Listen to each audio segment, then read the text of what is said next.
Good afternoon. Welcome to the September 11th joint meeting of the California Air Resources Board and the Environmental Justice Advisory Committee.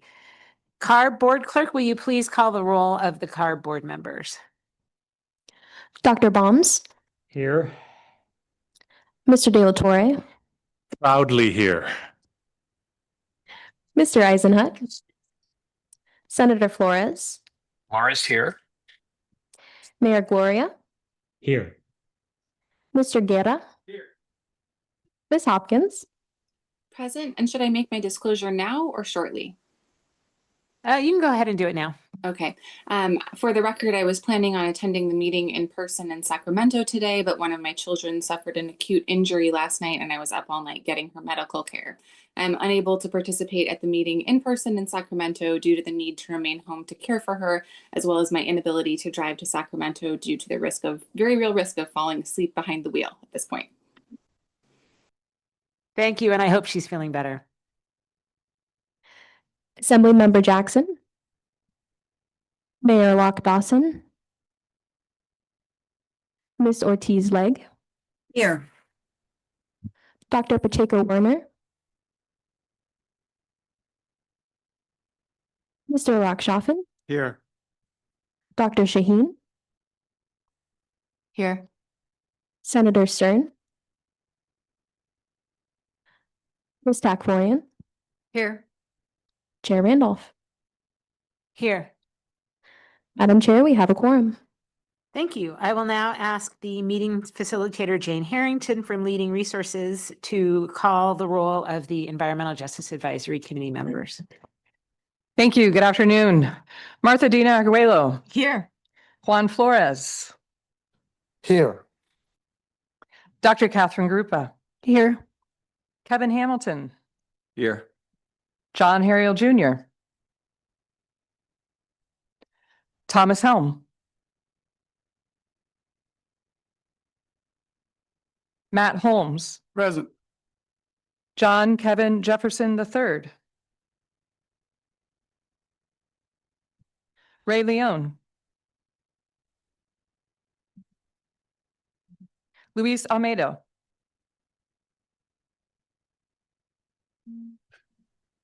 Here. Jill Sherman. Thank you, Luis. Noted. Jill Sherman Warren. Present. We have a quorum. All right, thank you. I will now take a moment to address a few housekeeping items. We are conducting today's meeting in person with remote options available to the public by phone and in Zoom.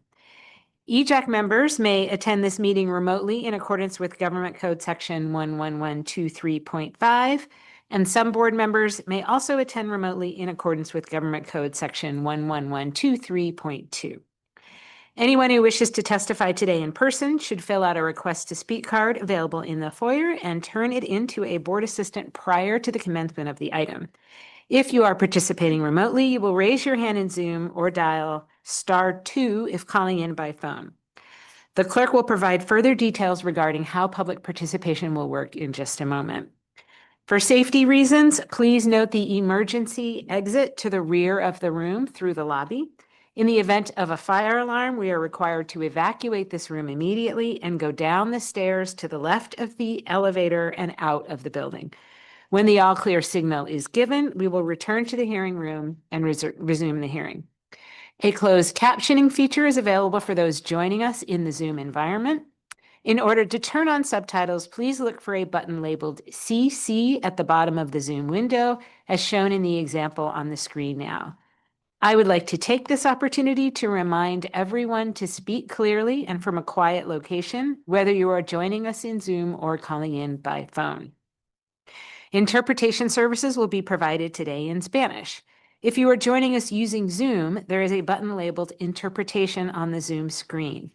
Click on that interpretation button and select Spanish to hear the meeting in Spanish.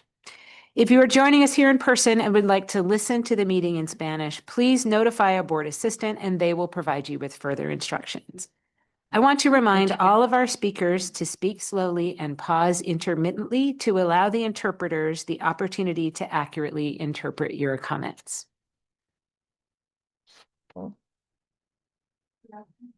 Oh, turn on the mic, yeah. Good afternoon, board members. Where do you think Los servicios de interpretación en español estarán provistos hoy en español.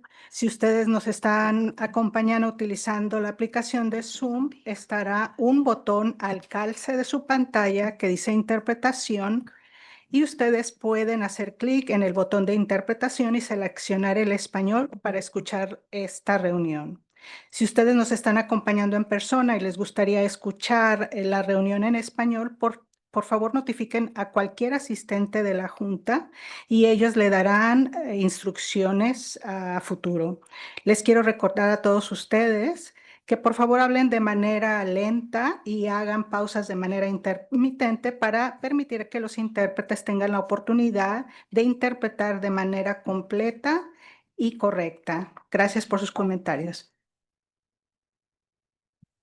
Thank you.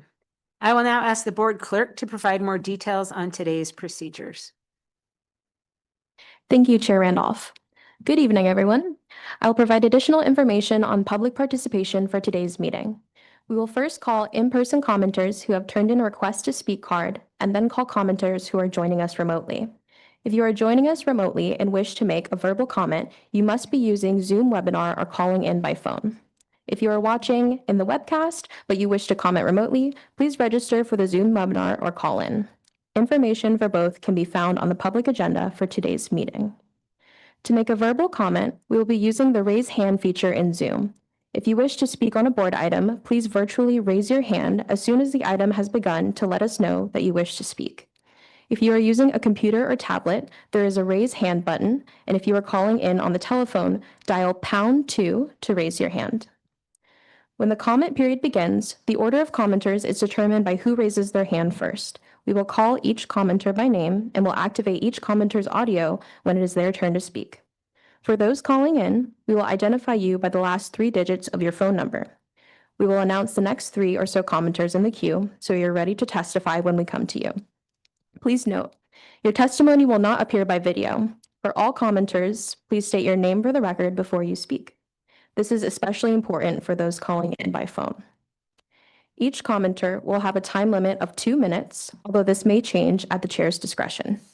During public testimony, you will see a timer on the screen.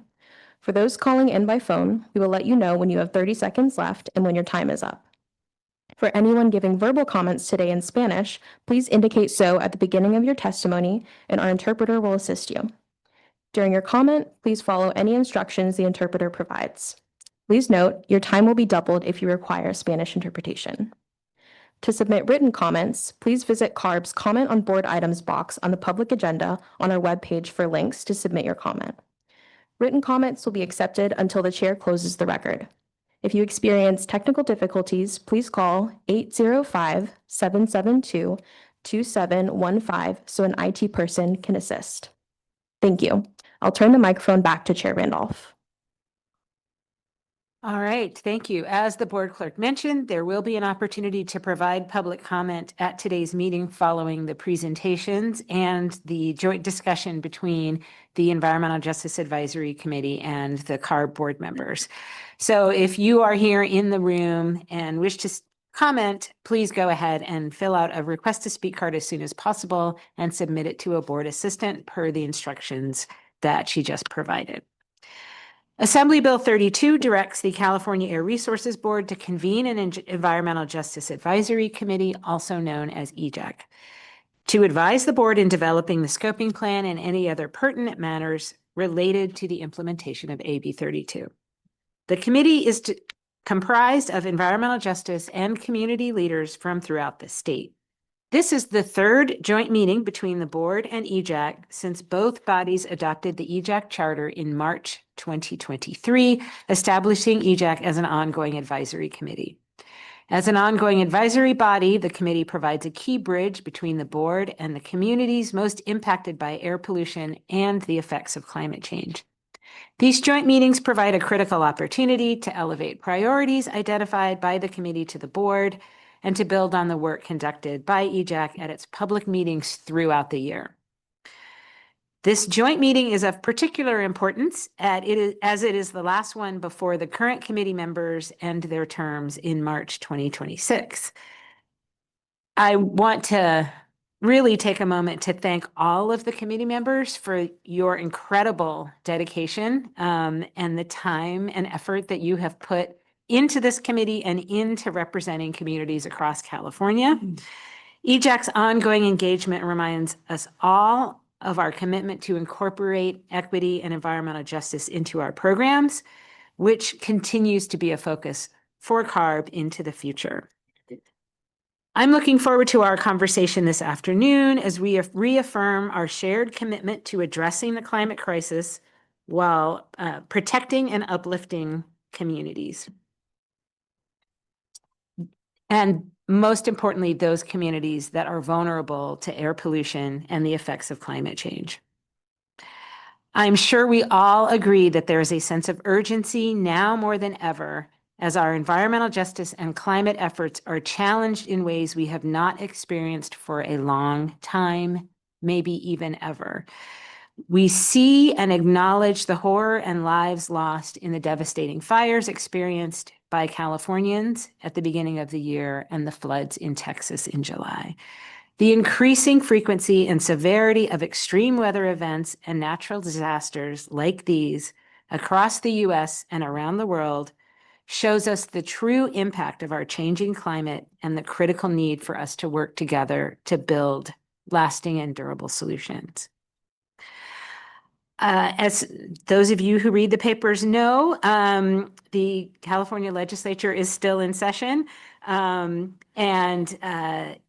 the cap and trade program, which EJAC is bringing forth a resolution to discuss, is still currently under consideration. The program is in flux, and so staff aren't really in a position to respond to the legislation and the specific recommendations because we need to not be to get ahead of that legislative process. But I think we are all looking for the important opportunity to hear the specifics about the resolution and recommendations that EJAC has provided.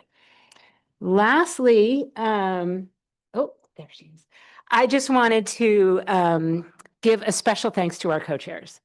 Marta Dina and Catherine, I'm going to carry the mic, have put in an amazing amount of work along with Kevin, who isn't here yet, so we can't really. But I just thought it was, can they match my dress?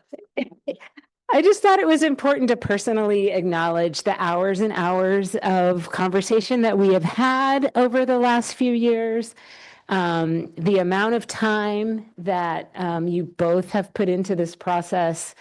And I know this work will continue with both of you in no matter what capacity. But I really personally wanted to thank you for everything you've done and how great you are to work with and how kind and thoughtful you are. So.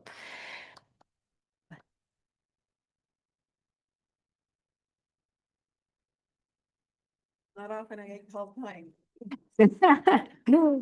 Okay. Now I will turn over the mic to Jane Harrington to facilitate the meeting. Thank you, Chair. My name is Jane Harrington with the firm Leading Resources here in Sacramento. I'm a third-party facilitator working with EJAC and CARB. My role tonight will be to assist in facilitation, keeping us on time and moving through our two topics. Those topics include both presentations and discussion on building decarbonization and the cap and trade program. To make sure we have the discussions we would like on these topics, I will work to keep us on time and may interrupt with a reminder when needed. I will now move to opening remarks by the EJAC co-chairs. Martha Dina? Good afternoon, Chair Randolph, members of the board, and my colleagues from the EJAC. Well, I want to first thank you for the flowers. And I want to thank both CARB and Cal EPA for standing with our communities, even when it's hard, as it is in this moment. Your commitment to environmental justice matters, and we stand with you holding the line for justice. The moment we're living in makes this dialogue with CARB even more important. The work of the EJAC is critical. We bring insights rooted in a lived experience and insights too often ignored. and they're often ignored at a great cost to everyone. Right now, as the legislator debates cap and trade reauthorization and the future of the program, our conversations are even more important for the millions of Californians living with the worst air quality who are not thriving and who do not profit from the current fossil fuel economy. This board is the last line of defense. The choices you make here determine whether climate policy reduces harm or worsens inequality. This is why we need the board to engage more deeply with the environmental justice community and the Environmental Justice Advisory Committee. We've advanced resolutions. We've gone through processes that have helped strengthening this process, including authentic community engagement, the work we've done with Building Decarbonization, and showing you what a model of real co-design looks like with community, where you engage first, not decide, announce, and defend a scoping plan, but actually work with us and in an iterative process. That's incredibly important. And these tools are not symbolic. They point toward healthier and more just solutions, as we'll hear later on. As the EJAC board needs to deepen this communication, our committee can provide these valuable insights from everything from improving community engagement, assessing the environmental justice impacts, and developing rules with processes like SB 905, and certainly the cap and trade regulations once we know what's going to happen.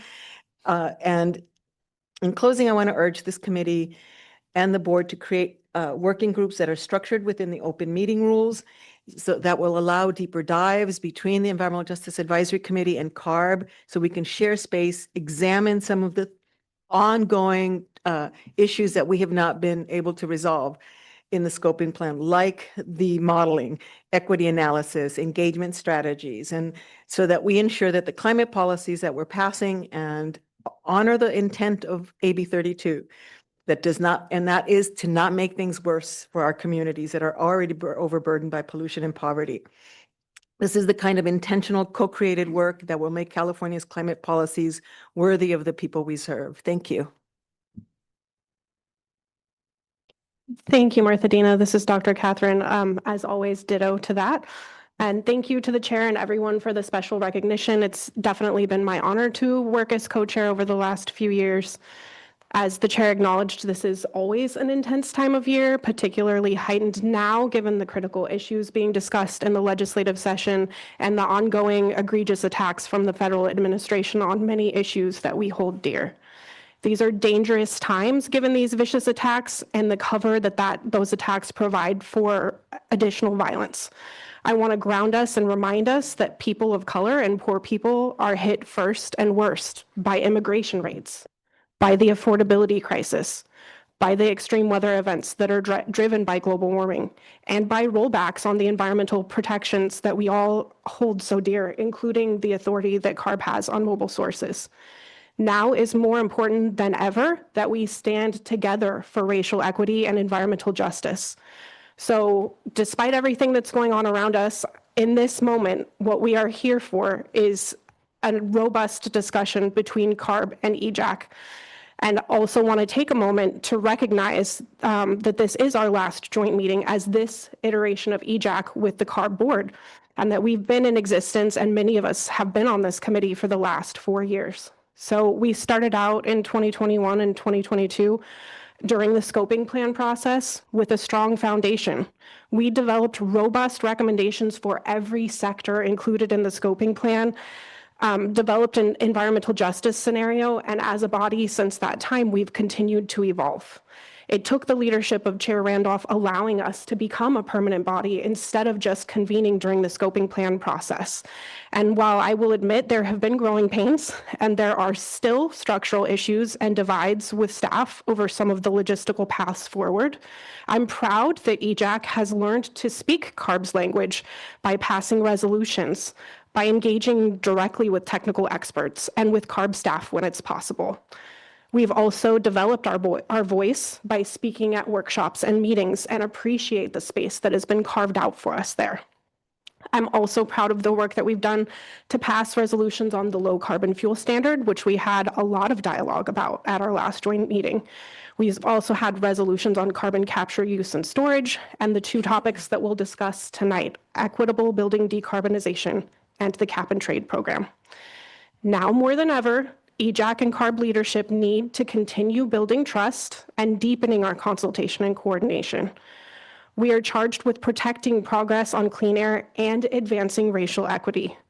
Times like these prove whether the mantle of environmental justice is only claimed when it's politically popular, or if the commitment to racial equity and justice is steadfast.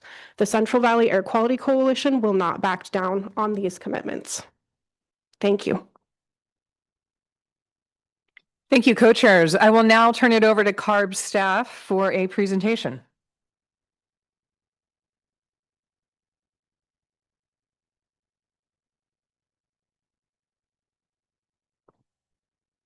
Good afternoon, Chair Randolph, members of the board, and Assembly Bill 32 Environmental Justice Advisory Committee.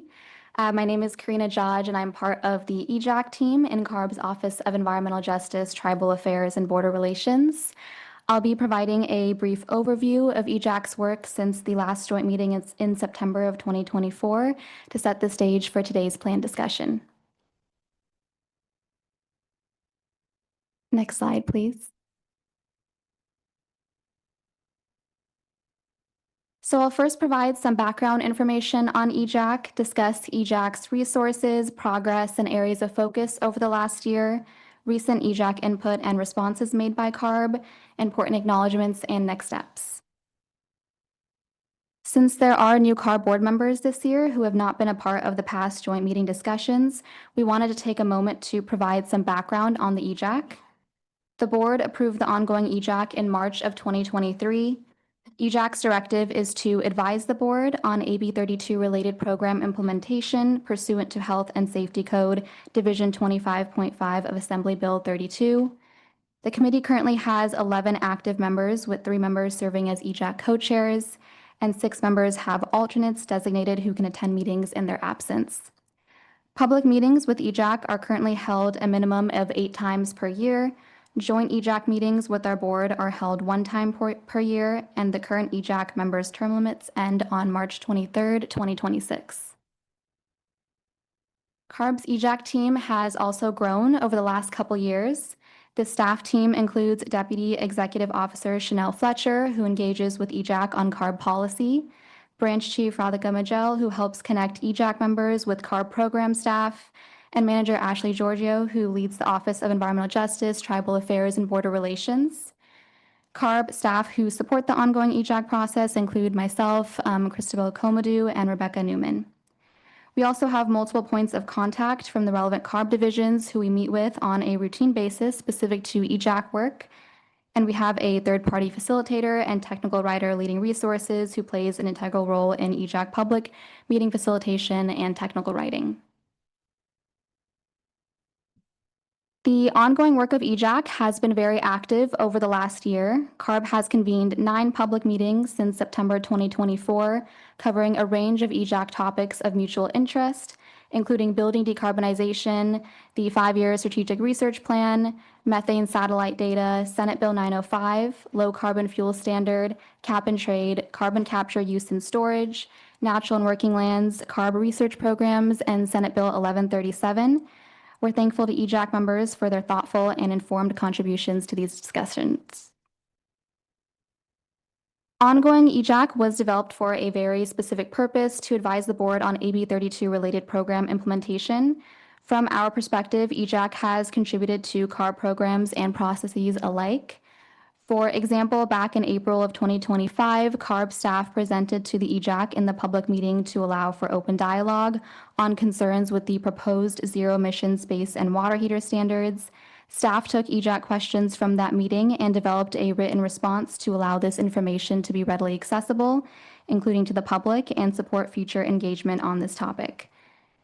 EJAC developed Building Decarbonization and Cap and Trade program recommendations to the board, which were approved during the August 14th, 2025 public meeting and planned for discussion today. CARB developed a memo in response to the EJAC Building Decarbonization recommendations, which are linked here. And Executive Officer Dr. Steve Cliff provided remarks in the May 2024 EJAC public meeting specific to CARB's authority for the Cap and Trade program, no trade zones and facility level caps, Dr. Cliff also followed up with EJAC members, Dr. Catherine Grupa, Martha Dina Arguello, and Kevin Hamilton in July of 2024 to discuss EJAC's recommendations and concerns with the cap and trade program. EJAC is also developing recommendations for natural and working lands, which will be further discussed and voted on later this year, emphasizing the importance of nature-based solutions in achieving greenhouse gas emission reductions. Over this past year, EJAC also provided extensive feedback on the amendments to the Low Carbon Fuel Standard Regulation. CARB developed responses to these recommendations and cited where changes were made, if applicable, which are posted to our EJAC meeting page and linked here. Staff were ultimately able to incorporate some of this feedback into the final regulatory amendment package, namely the inclusion of interstate fuel as a deficit generator and inclusion of modeling of the LCFS program without avoided methane credits in the comprehensive environmental justice scenario.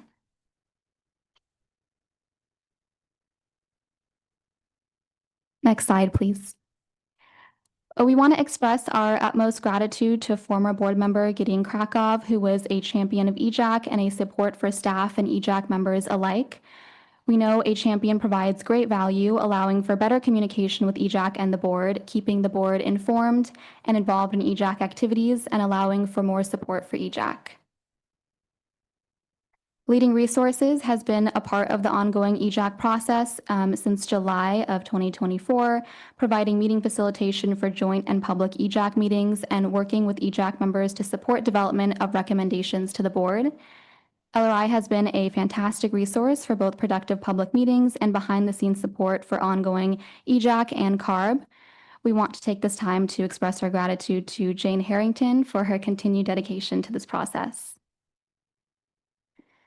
And then looking ahead, we will be working with EJAC members to maximize the final year of the first member term and to cover all desired topics before welcoming on new members. We will have an October 2025 EJAC public meeting to debrief from joint discussion and have guest speaker presentations for EJAC's natural and working lands recommendations. We aim to gather feedback from current EJAC members by late 2025 to ensure we consider their key takeaways from the EJAC process and how we can best move forward and develop our solicitation materials. In order to prepare for a new EJAC solicitation to be released in early 2026, we'll also consider board member feedback. Recommendations for new EJAC membership is anticipated for board approval in summer of 2026. This completes the presentation. Please let me know if you have any questions. Thank you for your time.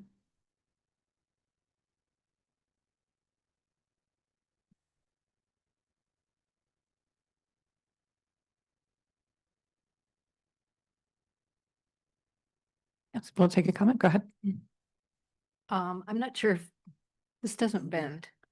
So, and I'm not tall enough, but whatever.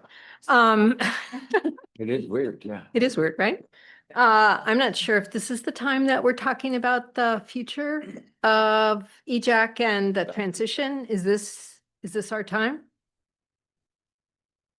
Yes, that is my understanding. Is staff finished with their presentation on that? Okay, yeah.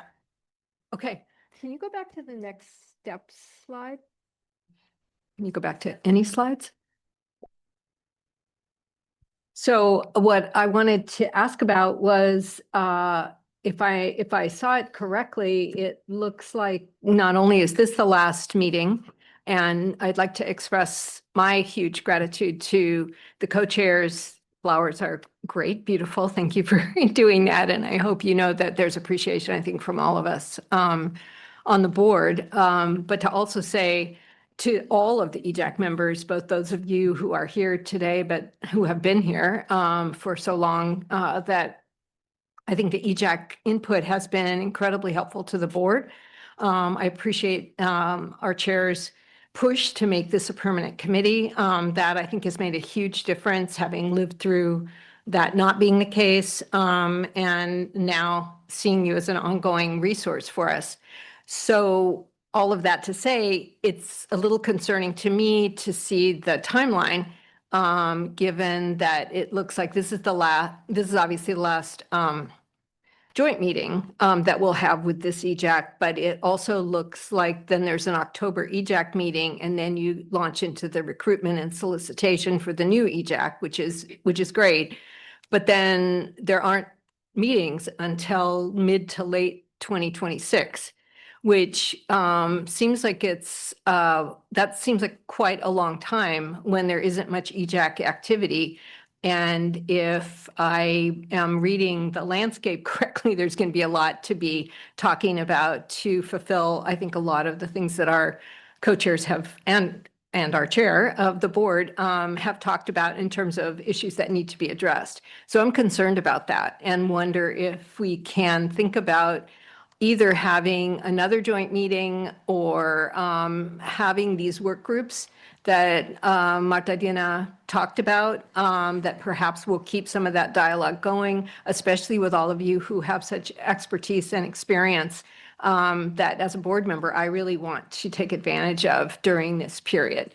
So I don't know if we can put that on the agenda for today and have a conversation about how we might change that, but I'd be interested in figuring out a way to maintain communications and at least through the working groups, if not having another joint meeting. Does staff have thoughts on that? Yes, thank you, Chair, and thank you, Board Member Tekmorian.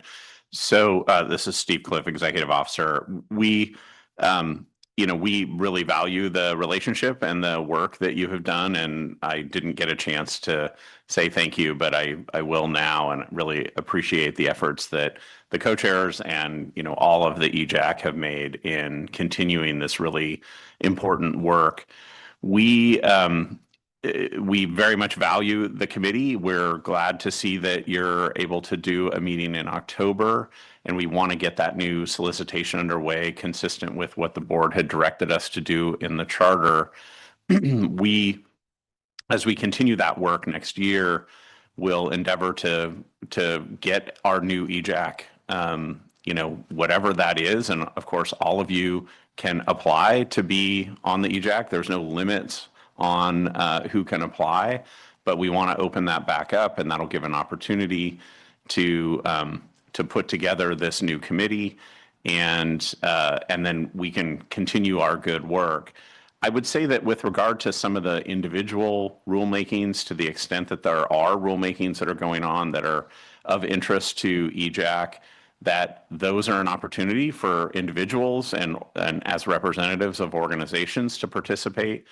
We continue to do engagement with a variety of groups that represent communities, one-on-one and in various group settings. So I think there's lots of opportunities to continue to inform that work. And then, of course, you guys did a lot of great work. We already have that. We have the resolutions that you put together, so we can learn from that. And we have these various processes that we put together, including the community engagement model, that can help us use principles for developing our work going forward. At this point, I don't know that I can commit to resources that allow us to do another joint meeting with this EJAC early in the year, but that's certainly something we hear loud and clear and something that we can look at. And then I have a quick question. So aside from joint meetings, just EJAC meetings, the plan is October would be currently planned last EJAC meeting. Theoretically, This year, that's correct, yeah. for this year, I mean, theoretically, EJAC could meet between now and March as a group, depending on staff resources. But in terms of the board calendar, it would be really challenging to insert another joint meeting. Am I correct about that? That's right. Yeah, yeah. Kevin. Thank you, Madam Chair. Dr. Cliff. So, I mean, this is a little bit of a surprise here. Given what's happening right now, nationally and within the state, And as we see the legislature come to a close and a new budget be finally approved, and the changes that are happening there and the directives that are being crafted and pointed at CARB as the entity, along with the energy entities, to be making a lot of big decisions and recommendations very soon. As a matter of fact, it seems imperative that the EJAC, at the very least, be meeting on a schedule that it creates, and that we would expect to work with CARB on that, of course, but we would expect that we would have at least one meeting, if not two, before March to talk about these things and hear from staff and what staff is doing with these. As far as a joint meeting, we understand that that's much more complicated, and I leave that to my co-chairs to work out. But as far as, again, EJAC itself meeting, I could see needing at least 2 meetings between now and March with the work that we see in front of us. Thank you. So I think it's important to note, and you know, perhaps this is a conversation with the co-chairs and staff, but I think it's important to note that regardless of what happens at the legislature, sort of the timing of when the next steps in the process would be are unclear. Like, we don't know exactly what's going to end up landing, and we don't know exactly sort of what's going to be on our to-do list and how that's going to be scheduled. So I think perhaps leaving that open as a conversation between staff and the co-chairs probably makes the most sense, because I'm just not sure how much there is going to be between now and March, which was sort of what the charter anticipated as the next steps. And we also want to make sure that the solicitation process gets underway, you know, quickly and expeditiously, and sort of recognizing that that takes some staff time as well. But I think sort of having that dialogue would be useful after the meeting. Sure, but we've all been through this before. Most of us have run down this road for quite a few years now, right? So I think we have a pretty good idea, and the tea leaves are fairly simple to read at this point. So I appreciate that, and yes, definitely the co-chairs, but I'm just throwing in my own 2 cents there that there's an imperative here that we get after this, and EJAC needs to be up and on it. And by the way, as far as recruitment, I'm not sure why, again, another meeting where the recruitment and discussion of those folks who are nominated might also come to the EJAC, because it's the EJAC's members. So just tossing that out there as well. May as well throw as many logs on the fire as I can while I have the mic. Thanks. All right, thank you. But thank you, Madam Chair. You made your deal. You did it. This is here, and I'll never forget that. So I owe you for that. Thank you. Thank you. I believe that concludes discussion on this item. Oh, go ahead. I'm sorry, Dr. Catherine, please. Yeah, thank you. This is Dr. Catherine. So generally, I agree with taking the conversation offline. Obviously, there's a lot to coordinate. I just wanted to also add the additional impetus under the solicitation going out early to mid 2026, and then the new EJAC convening mid to late 2026. I would encourage us not to have a lag of several months between when this EJAC starts meeting and when the next one starts meeting. So, you know, I think those are the types of conversations that we want to have, is about how to align this overall timeline, knowing that we term out in March, so that there is a smooth handoff, there's an adequate time for transition, and there's not a lapse. If the goal is to have a minimum of 8 meetings a year for EJAC, starting in late 2026 won't set us on that path. Okay, thank you. Thank you. I believe that concludes discussion on this item. I do want to note for the record and invite him to state his presence. Thomas Helm has joined us. Tom, would you? Yeah, sorry, Amtrak was 2.5 hours late. So tried to do public transportation best I could. Tom Helm, co-founder of Valley Improvement Projects, he, him, his. Thank you. Thank you. Glad you made it. All right. We will now turn it over to the EJAC presentation on building decarbonization. I will turn that over to EJAC co-chair Martha Dina. And I will be turning it over to Katie Valenzuela and to Edgar Barraza from PSR, who is, I believe, on the Zoom. And before we start, I do want to sort of, from both the perspective, our organization works on building decarbonization from an equity perspective. And so it was good to have a lot of expertise on something that was coming up at CARB. And I do think that this has been a model for how we can work with the California Air Resources Board and the staff in a really different way. We felt heard and we felt supported, and it made a difference, right? It made a difference in the work that we were doing at the local level to promote building decarbonization. It was expansive in a way that I hadn't seen. And so listening to tenant rights groups, listening to housing justice advocates, as well as the folks who feel we have to rapidly decarbonize and balance that. Yes, we have to rapidly decarbonize, but not if we're going to push burdens onto low-income communities, both energy burdens and having been just displaced from the place I lived in for 30 years because of gentrification. I'm highly sensitive to that. The things that we do sometimes to improve housing actually means we can't have the nice things once the neighborhoods are better.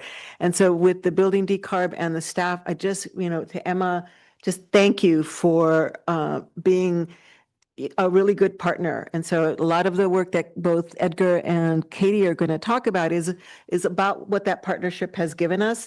And can I talk about what happened in LA? Yes.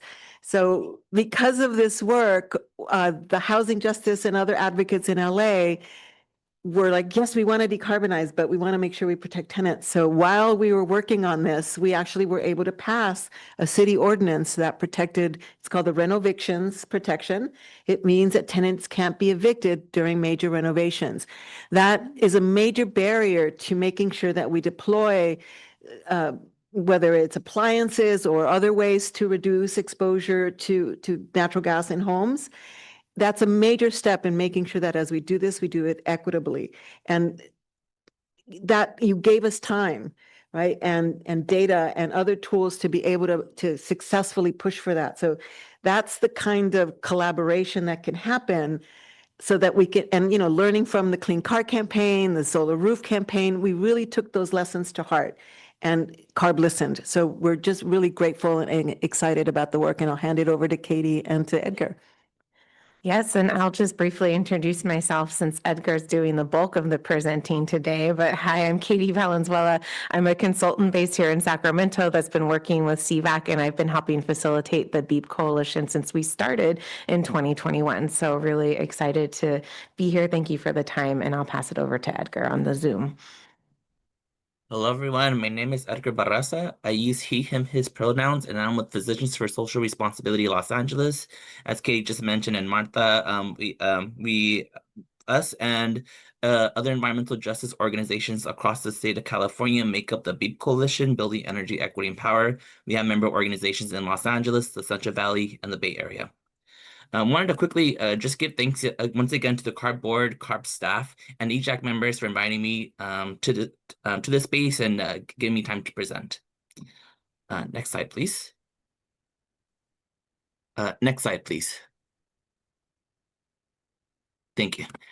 Since the last EJAC meeting, the BEEP Coalition has held 3 listening sessions to check in with our communities around challenges and opportunities for building decarbonization. In these sessions, we were able to actually collaborate with the CPUC, but we also invited the CEC and CARB staff. I wanted to quickly thank also CARB for being able to attend them and hear directly from our community members. In these sessions, a lot surfaced up. Themes such as barriers to access to energy programs and tenant protections were coming up. And next slide, please. And as suspected, what we recently heard from these listening sessions lined up with the EJAC's Building Decarbonization resolutions. For the interest of time, I won't be able to speak to all the resolutions, but I wanted to elevate key items the CARB board should really focus in on. Some of the things that came up was in these listening sessions was that there is a deep need to identify and develop resources that prioritize environmental justice communities to decarbonize.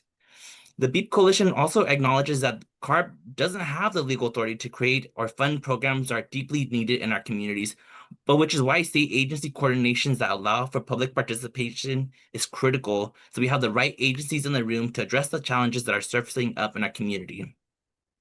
Lastly, I wanted to quickly share again, and CARB staff will get a lot of kudos and flowers from us. Is just thanking them for coordinating with the CARB staff to coordinate with the BEEP Coalition and their members, and to really dive into exploring the co-design process of what community engagement looks like, what does policy design looks like, and what does implementation look like. That deep coordination and that listening from our community members is deeply needed. Next slide, please. So to keep these great partnerships going and moving forward, I'd like to propose a few requests to the CARB board and EJAC members. First, I would like to request BEEP to have enough time to debrief CARB's memos that were sent to us so that we may have a thoughtful response and can share all of our feedback in a proactive way. Secondly, I would love for BEEP to come back to the EJAC and so we can be able to present our findings from the listening sessions. And we would love to use that as an opportunity to raise some of the issues that our communities are hearing, but also find opportunities to address them collectively. And lastly, just quick mentioning once again, the need for co-collaboration and co-design is deeply needed to ensure that a CARB rulemaking is truly equitable at its core. And so in order to do that, we need to have continuous conversations. We need to explore community-based solutions, and that's going to be the foundation to really be able to develop an appliance standard rulemaking that really centers the communities and that are solutions based out of the community. Thank you so much for your time. I'll pause there. Okay, so I'm going to bring us home here with a couple of just questions and points for the board members and would love to hear your thoughts and feedback. Something that you may be thinking as you hear EJ's concerns with building decarbonization is like, wait, CARB doesn't have anything to do with housing protections. CARB doesn't have anything to do with CPUC incentives or legislative funding. And you are absolutely correct. And we acknowledge that. And we've told staff repeatedly, the problem with building decarbonization is that you don't have access to all the tools you need to be able to ensure that it will be done equitably.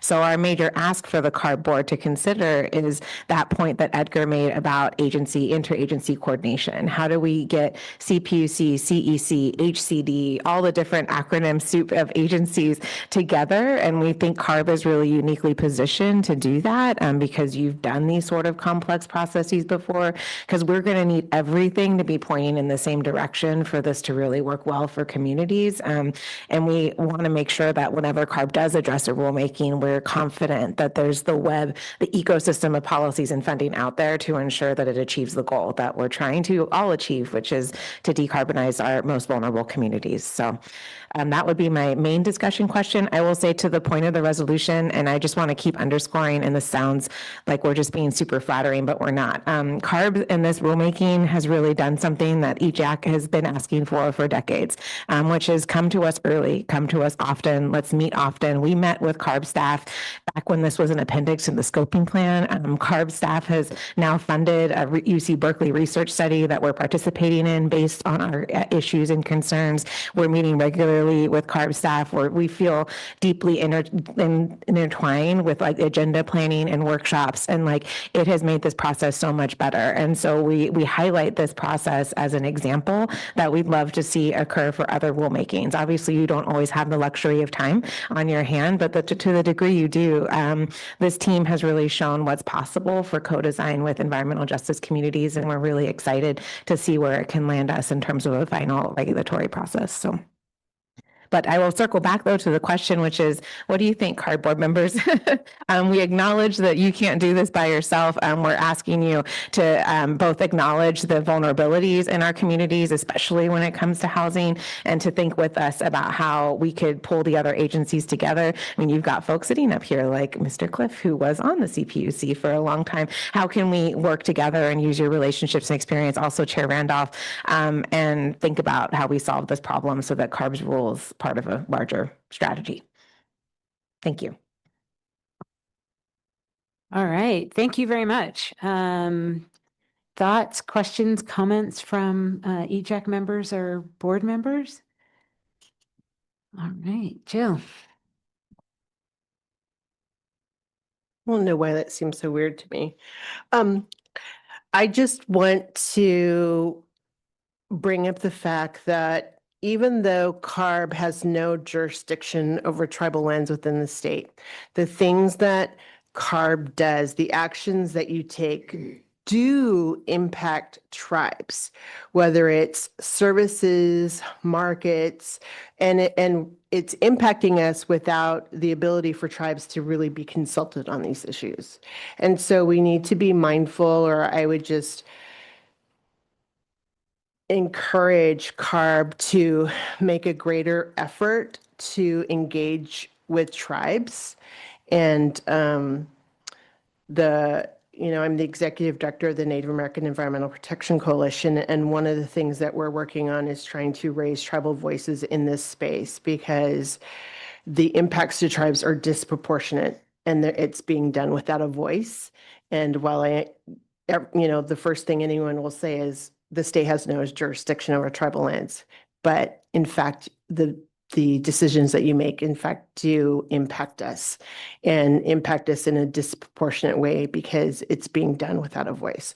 And I am very proud to be from California, and all the things that our California Air Resources Board has done has been a leader nationally. And so I appreciate that work. But at the same time, I have to advocate for tribes to be consulted on how these impacts may be disproportionate for them, whether it's housing or appliances, that all those things come into play to impact tribal communities who are also disadvantaged in a way that we haven't really adequately identified. Thank you. Yeah, I think that's a great point and an absolutely an imperative as we think about implementing our the engagement we're doing on this rule and other rules. I absolutely agree. Cliff. Well, I very much appreciate hearing that Emma and the rest of the staff have been so terrific in building in early consultation. Emma, of course, worked for us at the CPUC. I think that's where she learned it all. No, I'm just kidding. I have more of a question than a comment, although I'll preface it with a comment. You're absolutely right to identify this need for coordination. We've made very little progress on building decarb and reducing greenhouse gas emissions from the thermal sector of our building supply. We've done much better in the power sector, transportation.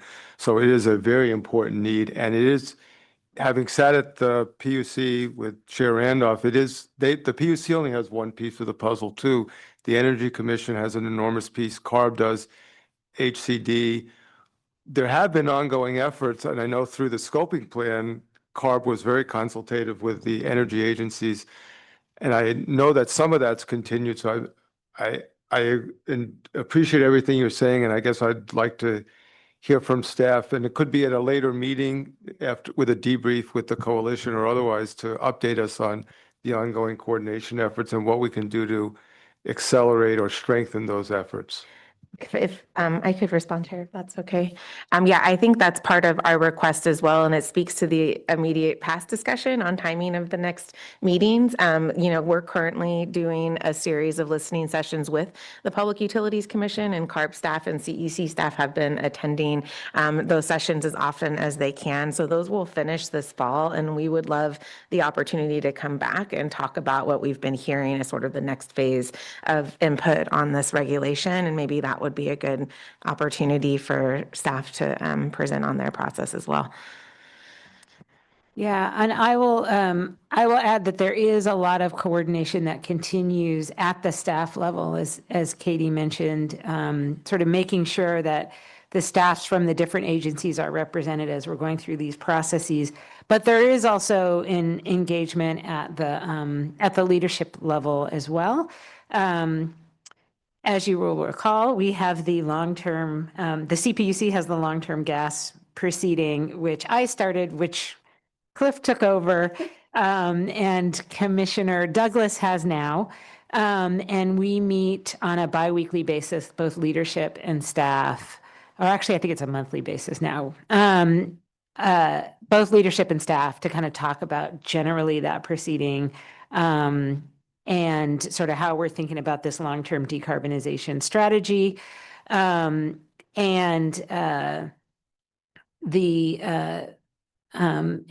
sort of continuing, so I guess there's those two different levels, right? The big picture long-term gas piece, and then the appliance decarbonization conversation, demand forecasting, things like that. That continues to happen at the staff level. That said, that doesn't cover a lot of the pieces that this presentation identified, right? It doesn't cover housing issue, doesn't cover other things. And so I think there are opportunities to think about, as particularly as our team continues to develop the reg. I think one of the great things about the work with the BEEP Coalition is that it has sort of allowed our staff to really be able to make those connections and work with other agencies and other groups that are outside of the traditional energy space. And one of the things that I have really appreciated about this process is that when we first started talking about the appliance reg, I sort of didn't really have the awareness of the potential impact on housing security. And so my conversations with the co-chairs and them talking about the work they were doing with BEEP and with our staff really kind of helped elevate that issue. And so I think there's a huge opportunity for that work to continue, and for some of these cross-cutting issues to be part of the conversation. That said, I will say that one of the things that's challenging about decarbonization work is we are doing this in the backdrop of an incredibly unequal society, and we cannot always solve those problems. We can elevate those problems. We can make sure we don't make those problems worse. But sometimes we can't always solve for these problems in the structure of our rulemakings or in the structure of our implementation. And so that is also kind of an ongoing useful dialogue between EJAC and the board and at the staff level. Like, where are the places we can make a difference? And how do we make sure that we are not letting the fact that we can't solve all of those problems slow down on our continued decarbonization efforts? Okay, any other questions or comments? Oh, Dr. Shaheen. Thank you, Chair. I just wanted to quickly acknowledge my gratitude to the committee. I see all the hard work you put in, or I see you online. You don't see me, but I know how hard you've worked, and I really appreciate it. And I also appreciate the comments to hear how wonderful this process was. And I hope we can replicate that in the future and continue to work on our engagement. And the one thing I just wanted to comment on is in the memo that we received, I saw the comments about ranking and targeting communities. And I think this is a potentially tricky area. I saw the response of CARB staff to this issue. So that's something that I'd love to dig into more. In the future, I don't think we should be doing it here at this meeting, but I do think looking at how to prioritize investments and strategies is very important, but the method in which we do that and the data that we call on to do that, I think is really important. So happy to be part of conversations around that issue. Thank you. Board Member Ortiz-Legg.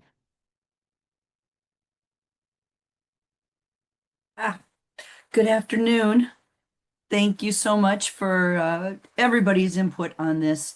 I can see how much passion and concern for your communities and contributing for these last years has got to be really, such an important piece for you in personally and collectively. You're the inaugural class that's here to help your communities, and so thank you for that.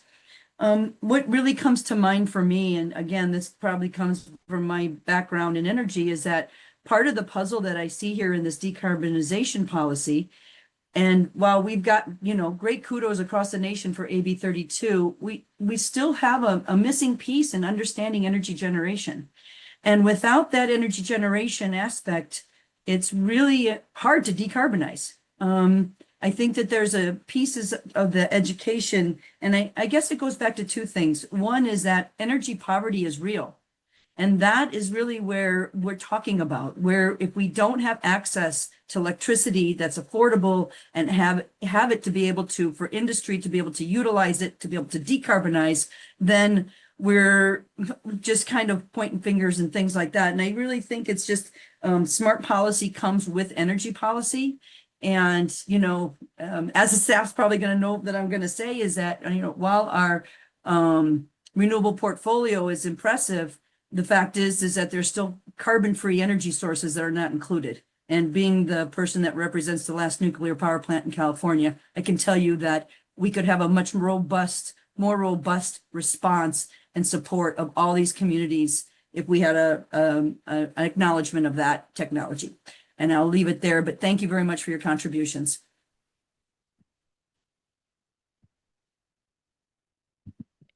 Board Member Takvorian. Oh, I'm sorry.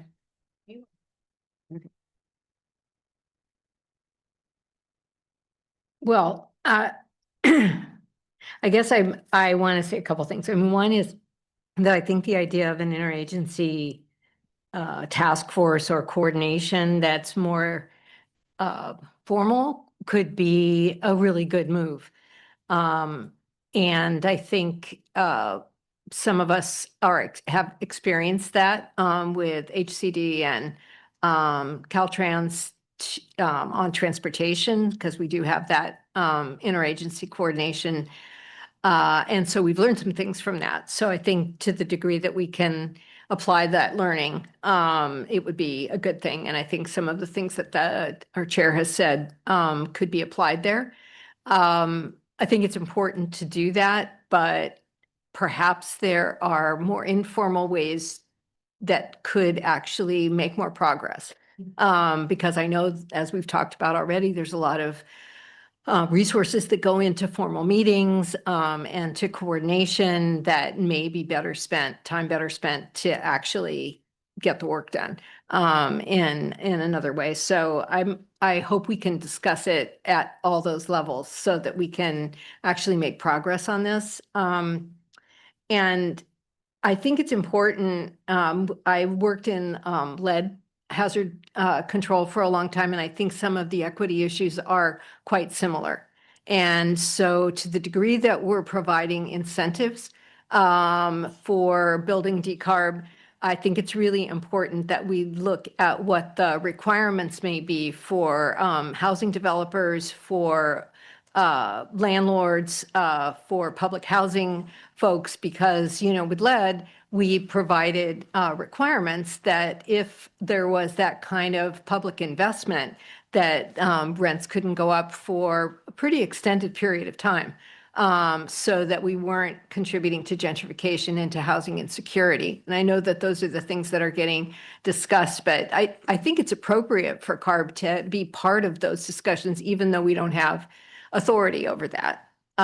So I hope that we can integrate that somehow into our rulemaking. And then the last thing is just to say, and I guess I'm hoping Jill might talk about this a little bit, and I want to say that I really appreciate Jill's work and the work of CARB staff on the tribal tours is the wrong word, but visits that we took earlier this year. And there was lots that we learned, including that there continue to be California residents, and they may be on tribal lands that have no electricity, that have no power, that are living next to transmission lines, huge transmission lines in San Diego County in the eastern part that have no access to electricity, period.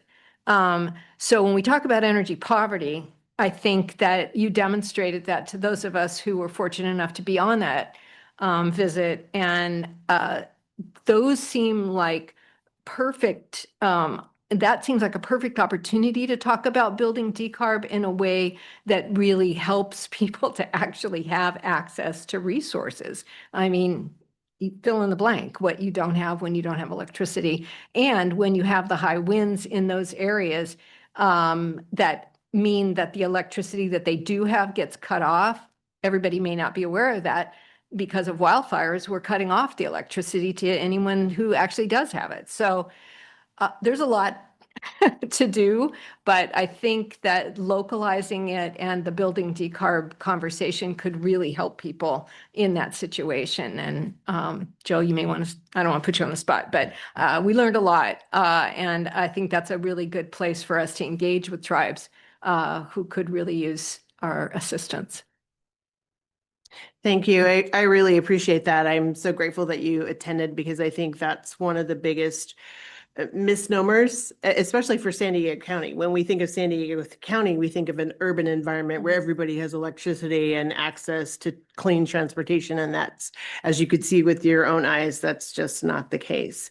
And, you know, and don't even get me started about PSPS events because that's a whole nother thing. But it is going to take, as you suggested, a task force among agencies to really look at it and try to acknowledge that there is these deficits in these areas. And, you know, getting back to what I said earlier, that while the state has no jurisdiction over tribal lands, the decisions that are being made are definitely impacting.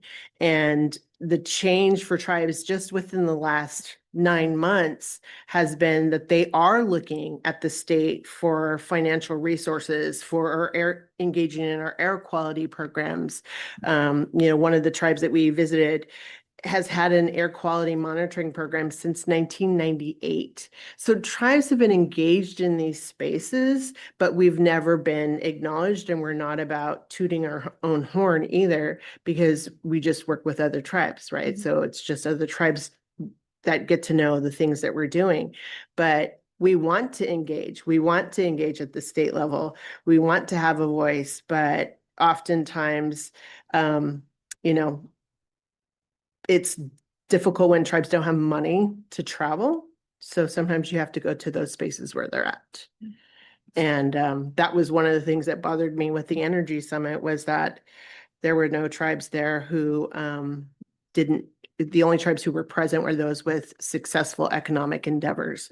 And so you're leaving out almost 70% of the tribes in California. Thank you. Katie.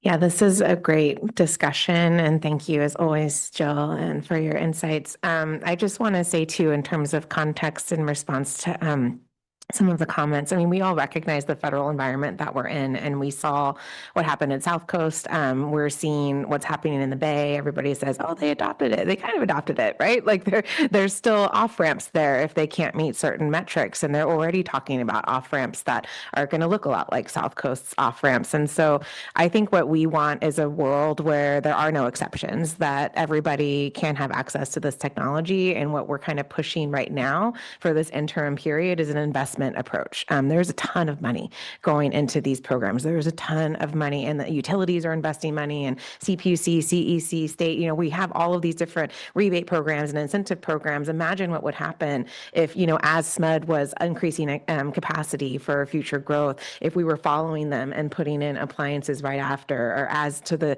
SB 1221 implementation at CPUC, right? Like instead of investing in that gas line upgrade, you're putting that money into investing to get that neighborhood off, and what that could look like to really set up, sort of raise the baseline a little bit so that our communities are a little bit further along, so that we know a little bit more about how to do it in these areas. We have great pilots in the San Joaquin Valley and other places that have really shown us. We just filed to open phase 3 of that proceeding at the CPUC to keep that going and expand that to additional communities. You've got the Equitable Building Decarb program at CEC. You've got all this work happening. And I think where we see CARB being uniquely positioned is like, what does that roadmap look like? right? Like, how do we get all these pieces to be going in the same direction as efficiently and equitably as possible? Because we do believe it's very possible for us to make significant progress in these next couple of years, despite the federal administration, so that when CARB does do a rule, you're standing on top of a solid foundation of alignment. Like right now, if you're going to do a rebate, you got to apply to 8 different programs. And I'm sorry, there is no program for like if the wall behind your water heater is rotting or has mold on it, there's nothing you can do. And so when your water heater goes out, what are you going to do? Not replace it, try to fix it because you can't access this new technology. Like, and I appreciate that this isn't an issue you all can solve, but how CARB plugs in and when you plug in is just so critical. And that is within our control, right? And I think there's a lot you could show and help with in terms of making that roadmap happen. And we're here to help. All right, thank you. Any other questions or comments? Okay. And, oh, sorry, Kevin, go ahead.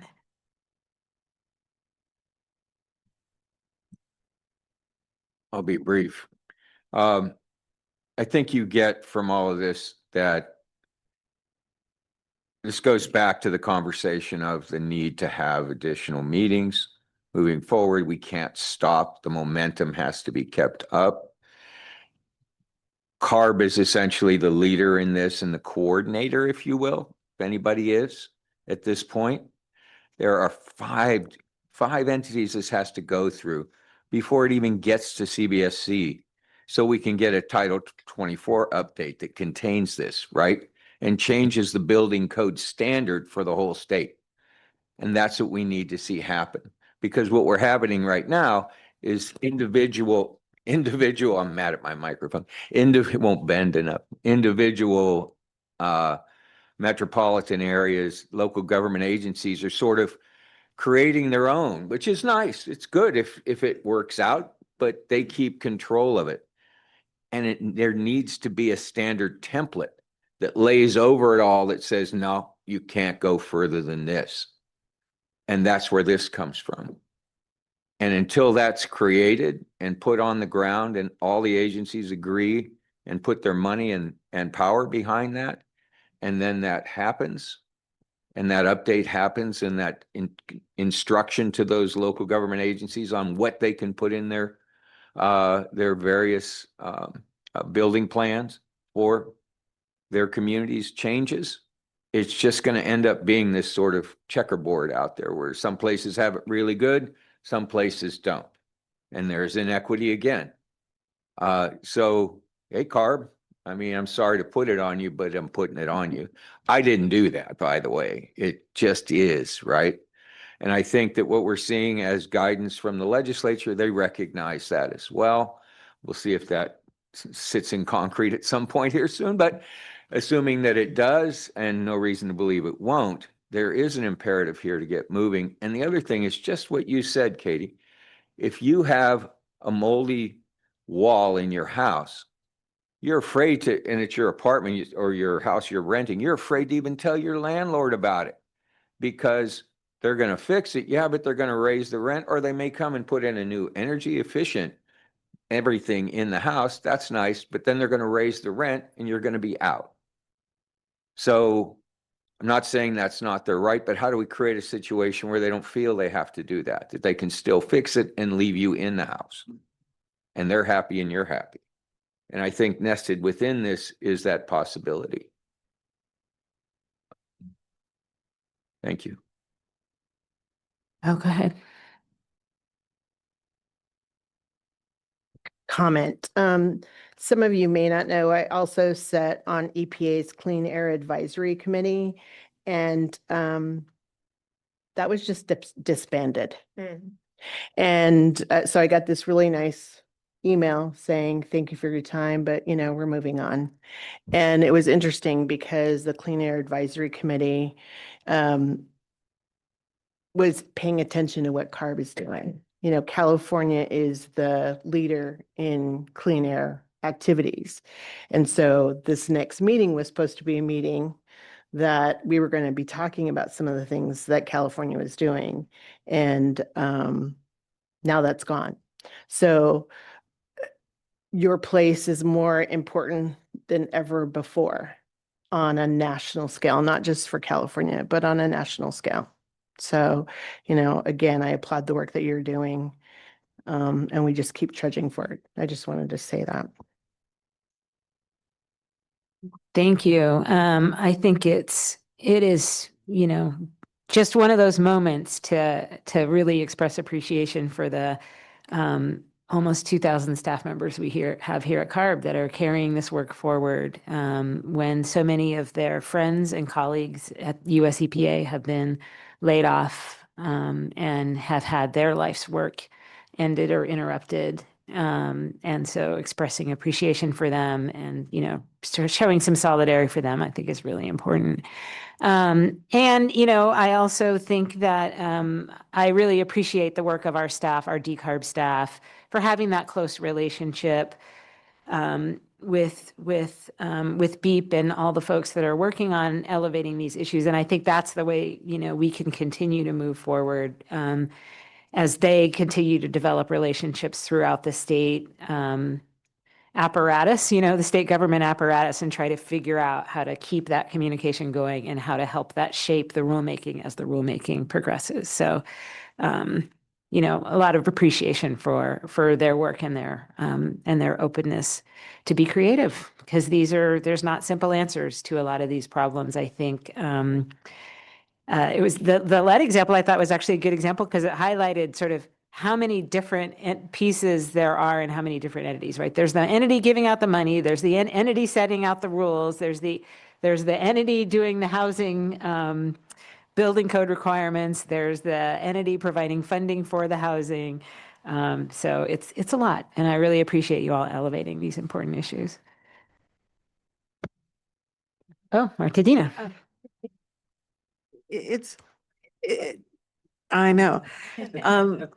So I do want to say to the other CARB staff that whether we're meeting or not, if there's an issue that whether it's building decarb or other regulations, if, the research program, we are here as a resource, and we'd rather you come to us, even if we're busy and it's stressful, early, than sort of move and then you sort of get like, what are you guys doing? Right. So we want to be able to help you in as many ways as we can, because it really matters to us. So feel free to reach out to us.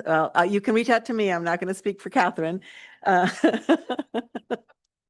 glad I stopped myself. But reach out, because we do have staff that works on, building decarb and other issues. And we have a lot of connections to the social movements that can help with the engagement and learning from other examples. So I spent the first, 5 or 6 years of my career at PSR working on lead, and we had to do all of that. We had to work with the housing department. We had to work with the health department. We ended up training contractors. It was so much, because it's a big, ending childhood lead poisoning is a very complicated issue, and it required multi-sectorial coordinated approaches. And we found ways to work with building and safety to make sure they were stopping bad practices. And so we have experience in that kind of coordination and community engagement. So whether we're having EJAC meetings or not, just think of us as that resource. All right. Thank you. I think we were thinking about taking a break, but since we got a late start, my inclination is to just keep going unless anybody strongly disagrees. All right. We can always do a break a little bit later if we need to. Okay. The next item on our agenda is the EJAC presentation on the cap and trade program. Dr. Garupa. Thank you, and good evening again, everyone. This is Dr. Catherine Garupa. I will be kicking off this presentation and will be working with my collaborator to my right, Katie, again on CVAC's behalf. If we can get the slide deck pulled up, I'll just say in terms of introduction, obviously the cap and trade program is a big deal. It has a lot of implications for environmental justice communities, and we have always taken the position, I think, as a movement of saying that market-based mechanisms are not going to work for environmental justice communities because they inherently replicate the existing injustices.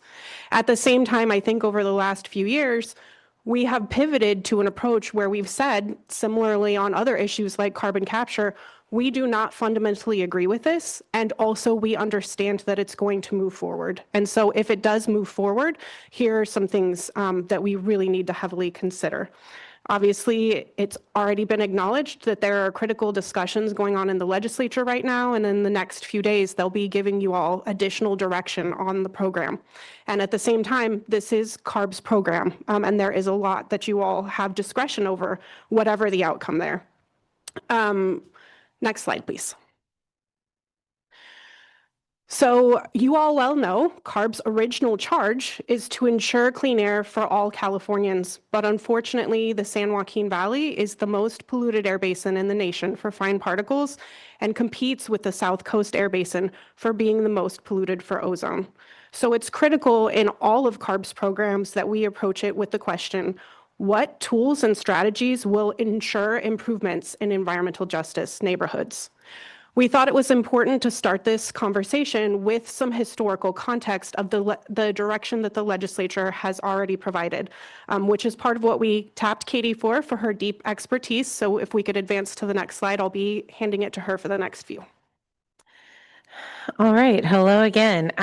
So I love starting with AB 32 because a lot of us weren't involved. Some of us were when AB 32 passed in 2006. It did more, though, than set the 2020 target. I think a lot of times when people talk about AB 32, we just focus on the target, which is important, but there was a lot of other language in that bill. It's actually quite a long bill. I like to show law students and like grad students like screenshots of all the pages of the bill. Like there's a lot in here beyond thou shall meet 2020 target. And a lot of that had to do with addressing inequity and addressing historical legacies to the point we were making before of disinvestment of the fossil fuel extractive economy and really trying in the process of achieving those emissions reductions to do as much as we could to find those co-benefits, right? To find that public health benefit, to find that economic co-benefit, not just for the businesses that exist, but for the people who've historically been left behind.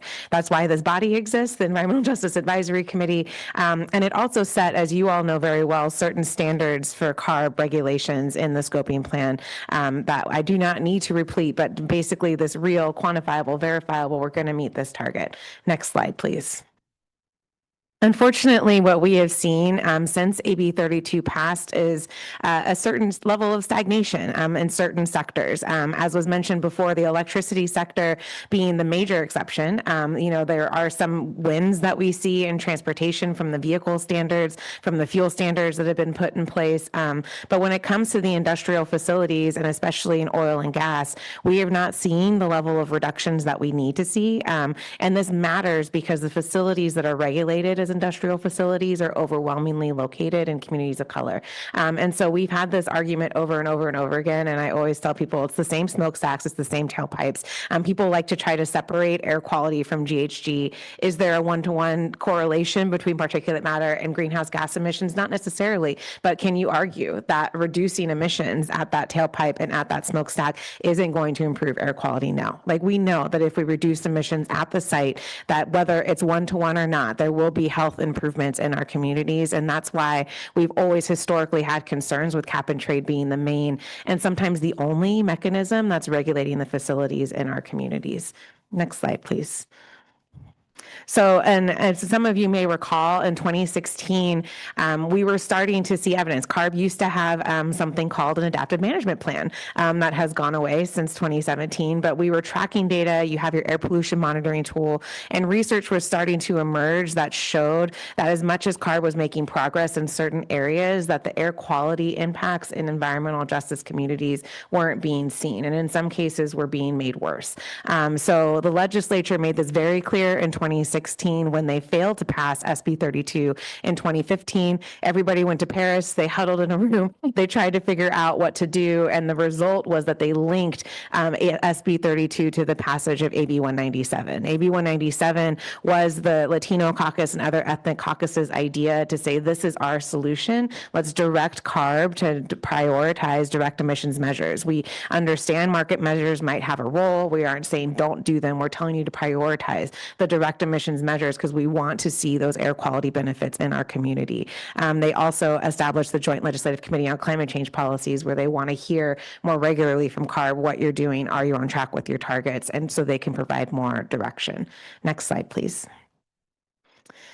And then finally, you came around AB 398, which I don't need to go over. Not a huge fan of this deal, even as a lot of us were there and still have the trauma scars from that experience. But once again, the legislature expressed their concern that cap and trade was continuing to increase pollution. They did not have the votes for this bill until they put 617 out on the table. Now we have a lot of improvements we'd like to see with 617 that we'll cover later, but I'm pointing this out to continue to beat the drum on the fact that the legislature has said over and over and over again, yes, we are approving CARB to use market mechanisms. However, we want you to keep looking for ways to ensure emissions reductions are happening in EJ communities, whatever that takes. And I'm frankly one that tends to believe that the 617 statute, legislative council drafts these things very thoughtfully. This was not a new code section that was being invented. It was subsections of existing code that already gave air districts and CARB the authority to monitor and direct emissions reductions and put in place rules,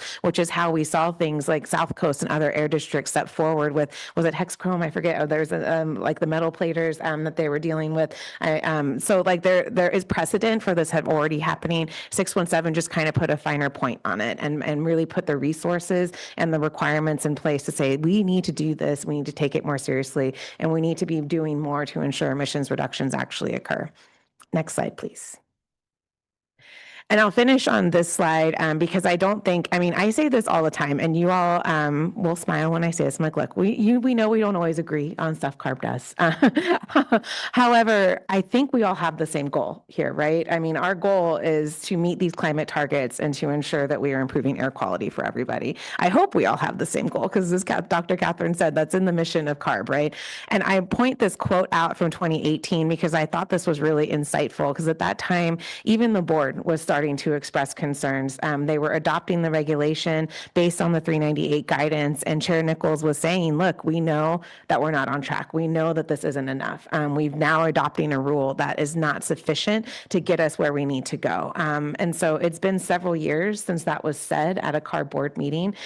We want to continue to remind you that as much as the legislature's taken a sort of micromanagement approach to cap and trade, you still have broad authority to regulate facilities outside of cap and trade. This does not have to be the only thing we do. And if for no other reason, if it's not about public health, if it's not about air quality, if it's not about because I'm a really compelling speaker, it's because we see on this chart that the LAO created that we are not on track to meet the goals. And we know that we need to be doing way more, and we need to be getting really inventive and partnering with communities, especially during this administration.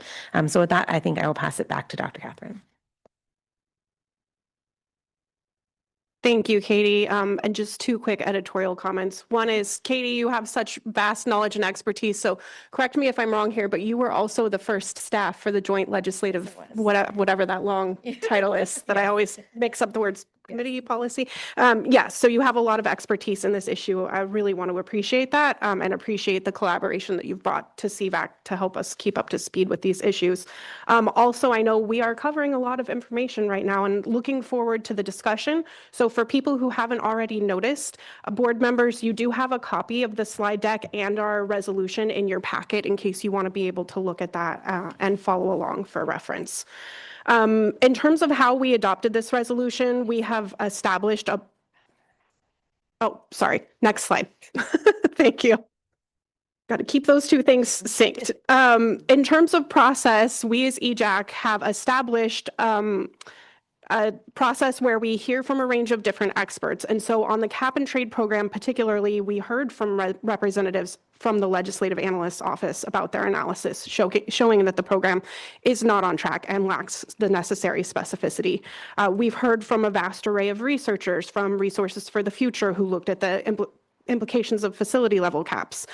We heard from researchers at UC Berkeley and University of Southern California who have a deep history looking at equity issues related to the cap and trade program and long-standing recommendations that they've made that align with environmental justice advocates in terms of how we can make improvements. We heard analysis from Michael Wara at Stanford about the implications of the California climate credit for low-income households. And we've heard from former EJAC members like Caroline Farrell, like Martha Dina, like Katie, who also used to co-chair the EJAC, about the work that has gone into developing robust recommendations. So along with being a co-chair over the last few years, since the inception of this EJAC in 2021, I've convened a work group focused on the cap and trade program that then expanded to include low carbon fuel standard. These are really important issues, and we've spent years developing these recommendations and submitting comment letters. So want to provide that context and appreciate how much work from EJAC members and from colleagues and allies that are not represented on EJAC that really went into developing this resolution. So over the next few slides, I'm going to provide a high-level overview of the main points, the main recommendations in the resolution itself, and then a few summary slides, and then we'll get to the heart of the discussion, which we're very much looking forward to. So next slide, please. The first recommendation in our resolution is to eliminate free allowances for the industrial sector. As Katie spoke to in the historical context and as the charts showed, the industrial sector is where we are not seeing emissions go down, right?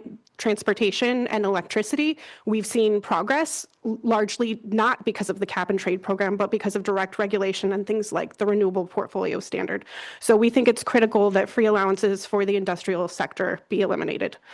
We also recommend the elimination of offsets. And if offsets are not eliminated, we think it's critical that the values be corrected for projects that are overestimated and that we prioritize projects that happen within the state of California. We also believe that CARB should prohibit the use of offsets that fund projects that increase air or water pollution. Next slide, please. I also want to pause on the topic of offsets and make space for Jill and Katie to also weigh in on the concerns here.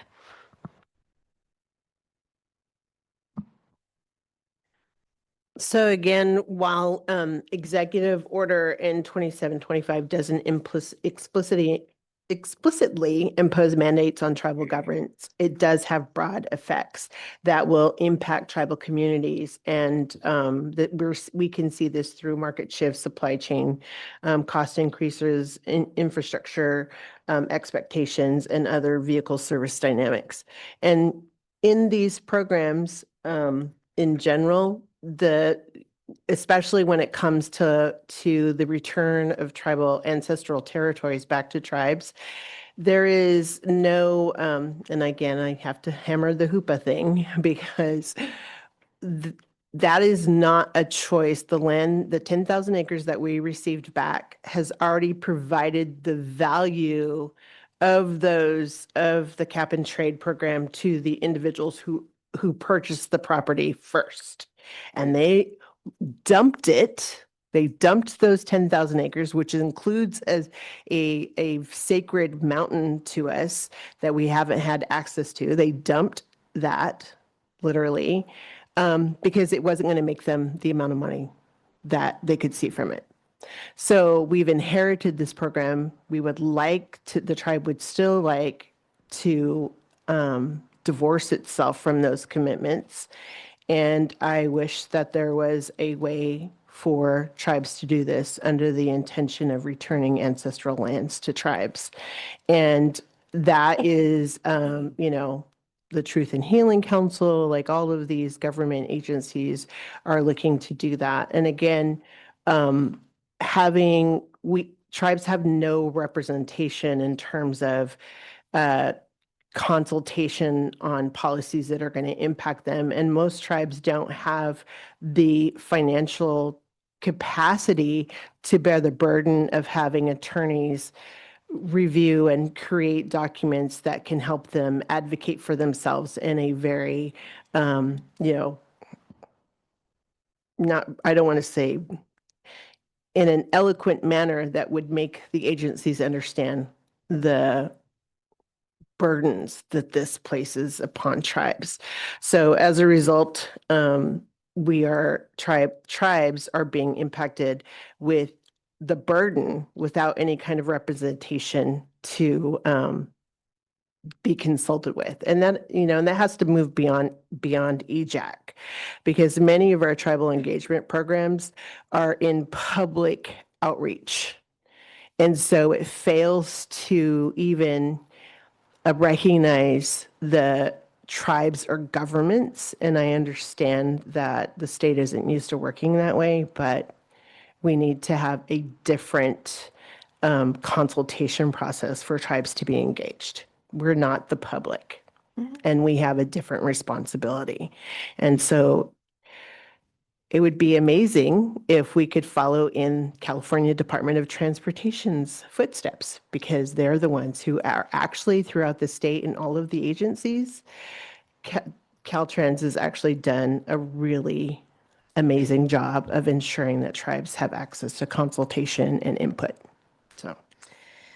And to carry over, thank you, Jill, is her important points. I have to always remind, I mean, obviously the legislature has taken a great interest in the overall amount of offset credits and direct environmental benefits. This was an explicit part of the bill in 2017, and it looks like it will be another explicit part of this year's bills, really directing CARB that we want more of these investments to be happening to high quality projects that are in the state. I will also say that, again, offsets were completely created by CARB. This is a program that we created. It's a program that you are uniquely positioned to influence. There have been significant questions raised about the integrity of these programs that we alluded to. There's also very recent research that's been done on CARB's classification of which offset credits qualify as direct environmental benefit or not. These are real questions that are being raised that we really do believe CARB has the authority and ability to address, and we would love to see whatever happens in the next few days that proceed. Thank you, Jill and Katie. Next slide, please. So this is a hefty one. We fit a lot of recommendations into item number 3, and it is because it is so critical that we address cumulative health impacts, which again, we acknowledge CARB cannot do alone. However, CARB can ensure real, quantifiable, verifiable surplus and permanent emissions reductions. And so part of why this is such a lengthy set of recommendations is because we have a lot of ideas that we would like to really substantively work with you all on in terms of how do we ensure that the cap and trade program is not, in fact, worsening air pollution and increasing burdens in environmental justice communities. So believe it or not, I actually tried to condense and shorten what is in the recommendation on this slide and to bold some of the call out points. But again, there is more robust detail and a lot of clauses in the longer resolution for those of you who have an opportunity to look through it later. For a long time, environmental justice advocates have requested restricting trading in disadvantaged communities, sometimes referred to as no trade zones, or the establishment of facility level caps, particularly for those sectors which are not decreasing their emissions at a rate that's equivalent to the overall declining cap. Again, we've seen analysis even from the Office of Environmental Health Hazard Assessment that shows refinery communities are actually suffering more emissions. That's a problem, and that's a problem that CARB should address. We also, item B, are asking for the prohibition of permitting, including the expansion of stationary sources in disadvantaged communities that directly emit or increase the volume or concentration of indirect or area-wide pollution. So think of facilities where there are going to be more truck trips, which we experience a lot in the San Joaquin Valley. It's not just the smokestack, it's the life cycle of all of the things that are associated with those facilities and the fact that they continue to be clustered in already overburdened communities. Item C encourages CARB to conduct statewide audits of facilities that are in environmental justice communities. Again, we would argue that this was also something that was reiterated in AB 617 with looking at those facilities and ensuring that they have the cleanest technology. Statewide audits should include things like permit reviews, site inspections, source testing. I've learned from some enforcement nerds that I've worked with that even if you have the best technology, after a few years, if you don't check it, it might not be working as well as it should, right? And these are real health outcomes for people, right? This is asthma attacks, strokes, premature death that people are experiencing because of this disproportionate exposure. Again, what we're really trying to get at, item D, is ensuring direct emissions reductions beyond the community air protection program. As much as we appreciate the opportunity to develop those local plans, there are way more communities that need this help. And as we've discussed, those plans currently are not enforceable. So there has to be more done beyond the community air protection program to ensure that environmental justice neighborhoods are not experiencing foregone reductions because of carbon markets. Because if it's cheaper and easier to use credits and to trade within the system, we're not seeing those direct reductions that we really want and we need. And then finally, item E is about strengthening the community air protection program. And again, we have a whole set of sub-ideas here, including but not limited to making community plans legally enforceable by the Air Resources Board and by citizens. For those of us who work in the air quality world, we know state implementation plans are legally enforceable. If air districts don't follow what is supposed to happen within that plan, citizens have a right to hold them accountable and say, you did not do this correctly, you need to. And that's incredibly important and powerful for our communities. We also want to ensure the money that is affiliated with the Community Air Protection Program is targeted at community priorities. Some of you have heard me speak at length, being on the South Stockton Steering Committee, to how much of the incentive money has gone to the largest polluting sources, at times against the will of the community, who is concerned that that's actually subsidizing the expansion of these facilities in a way that could make air pollution cumulatively worse. We want the money to go to community priorities, community protections, and that's one of the innovations of the program, is allowing community members to set their priorities. We think CARB could really improve data transparency, including providing online access to air permits. And again, that piece of ensuring that the best and cleanest technology is implemented and that we're updating permits and standards every 5 years. So a lot there that we are really committed to working with you all on and discussing. Next slide, please. Recommendation 4 is to prohibit crediting for carbon capture or direct air capture projects, both in and out of state. This measure is critical because it's counterintuitive to credit projects if they're meant to address legacy emissions. If you give it a credit, then at best you're achieving status quo. At worst, if that injection underground doesn't last for 100+ years, we're actually creating a deficit by generating credits from those programs. And they're unproven at this point, so we think that that's incredibly risky and would highly discourage that being done. We'd also like to see recommendation 5, annual certification by CARB that the program is being carried out in compliance with the civil rights requirement of Title VI in the 1964 Civil Rights Act and California Code 11135. Recommendation 6 is to continue to build on previous work for adaptive management planning, which again, previous iterations of the EJAC has worked on and which Katie referenced earlier. Next slide, please. So that does round out our list of recommendations for the resolution. So now to take a few minutes to talk about what we've learned, both holistically through the processes that we've engaged in at EJAC, and also through things like the Building Decarbonization process and the AB 617 program.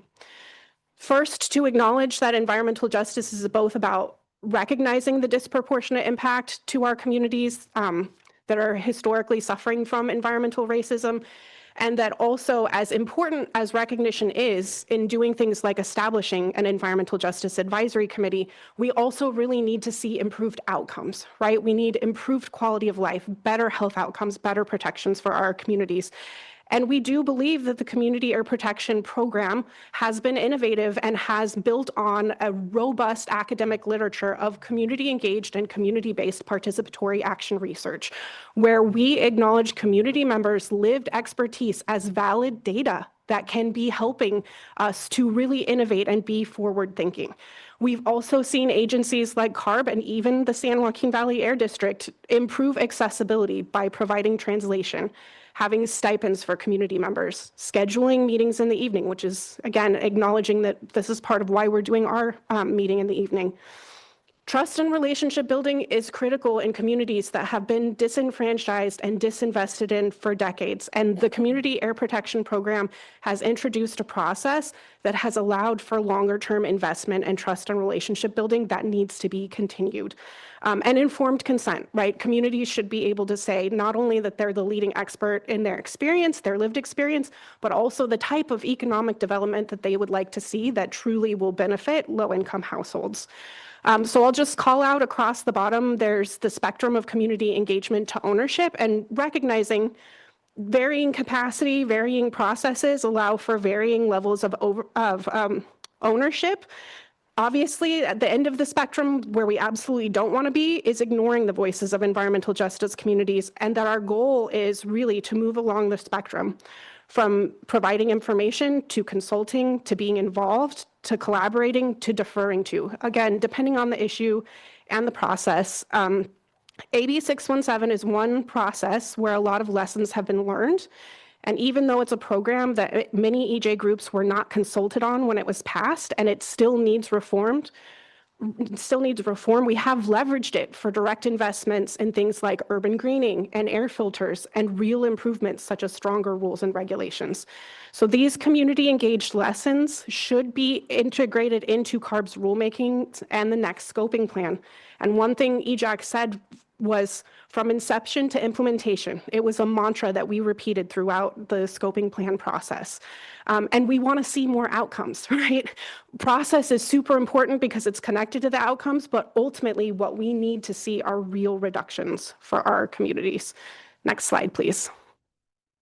So rounding it out with a couple of visuals, bringing us back into thinking from the community perspective and really valuing our community leaders. Many of you have seen this image before. It's a conceptual drawing from CVAC's and partners February 22nd, 2022 listening session on the scoping plan, where we prioritized hearing from our partners and community leaders in environmental justice communities. So we were in the middle of COVID lockdown. We had to do this all on Zoom. We were maxed out in terms of the number of people that we could have in the Zoom space. And we heard a lot from community members on all of these various sectors about both their fears of being left behind, of being sold false solutions and dirty jobs, and their aspirations, right? The innovative things and the existing knowledge that we have that can be tapped. So these are the types of visions and fears that I draw inspiration from and use to ground myself and guide my, why do we keep doing this work? Next slide, please. Then I also wanted to share and uplift this graphic that CVAC has developed over the last couple of years, working internally with our member organizations to have the critical conversation. Because environmental justice is so often put in the box of all you all do is say, no, no, no. We don't want any of these things. All you all do is complain. We don't even need to talk to you. Well, we very much disagree with that. We are very proactive and we have a vision for our region. And we have amazing community leaders and partner organizations who are doing innovative work around zero waste, around community gardens, around workforce transition. So, again, this image helps us visualize what do we want? We want good jobs. We want safe and resilient infrastructure. We want intentional investments and we want equitable decision-making. And it's something that, again, CARB is not going to be able to do all of it, but you all can be a critical partner with us in achieving these visions. So then my very last and final slide, and appreciate your patience and attention as we wade through these really thick but very important conversations. We have two broad kind of topic areas that we would like to engage board members in discussion about. So I'm just going to briefly introduce them and then pass it back to the chair to facilitate those conversations. So obviously we just presented a lot of recommendations related to the cap and trade program. And it's important for achieving climate goals and improving air quality and living up to the commitment to racial equity. So questions in this category we'd like to explore include things like, what is the role of the cap and trade program in improving air quality and racial equity? With the authority lost on mobile sources, or at the very least under threat for the next few years, is cap and trade expected to fill the gap in achieving some of these goals? And if so, how will it fill the gap? How will air quality improvements be assured? Again, as the original charge of CARB multiple times reinforced by the legislature, those real, permanent, quantifiable, verifiable, and surplus emissions. How will we get them? And again, underscoring throughout all of that, the chair and your leadership at the board expressing commitment to achieving racial equity. How does that interface with the cap and trade program? The legislature will give its direction, and then it will come back to you all. You have an imminent rulemaking that is supposed to take place. So this is a critical time to be thinking about and discussing these questions. In the second category, again, woven throughout our comments and our presentation, you've heard us talk about inclusion and process. So how will EJAC and environmental justice communities be included in future rulemakings and the scoping plan process? Can some of the improvements learned from things like equitable building decarb and AB 617, the Community Air Protection Program, can we integrate those into the next round of the scoping plan? Things like early outreach, community engaged decision-making.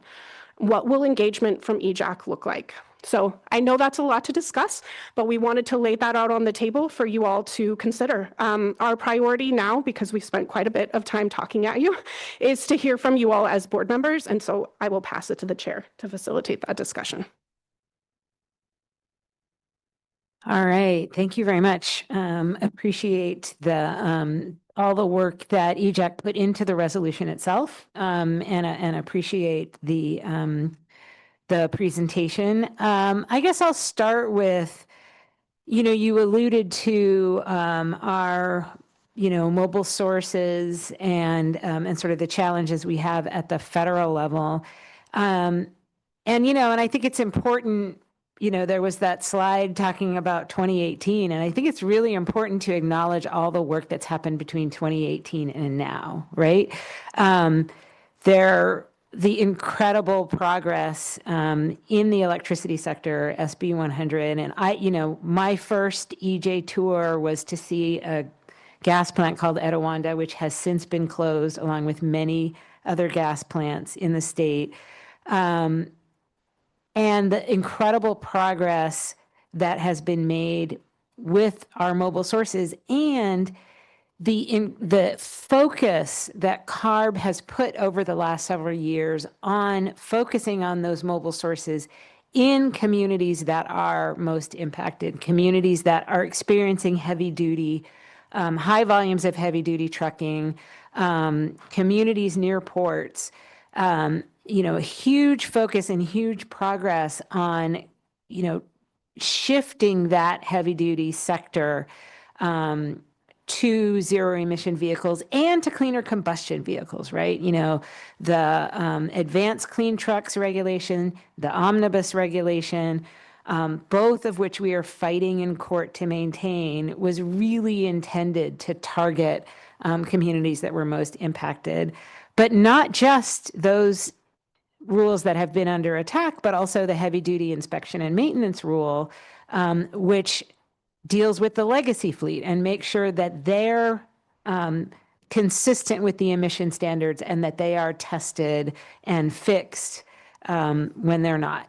Things like the commercial harbor craft rule, the at-berth regulation, again, rules that were intended to benefit port communities in particular, which are impacted communities. So I do think it's important to acknowledge that intersection that Katie talked about between air quality and climate. In many instances, that work goes hand in hand. And of course, we have also had stationary source work that's not climate related, like the hex chrome rule, right? South Coast kicked it off, but CARB took it and took it statewide. To do that work. So I think it's important to recognize that there is a lot of work that has happened and that has been focused in large part, not entirely, but in large part because of a lot of the work that 617 communities have done. Things like what is now a statewide pesticide notification process came out of a 617 community and their dogged advocacy on pesticides and finally elevating that to the state level so that action could happen. So I do just want to take a moment to acknowledge all that work. But to your point, there is still, there are still impacts in communities. There is still progress that we can make.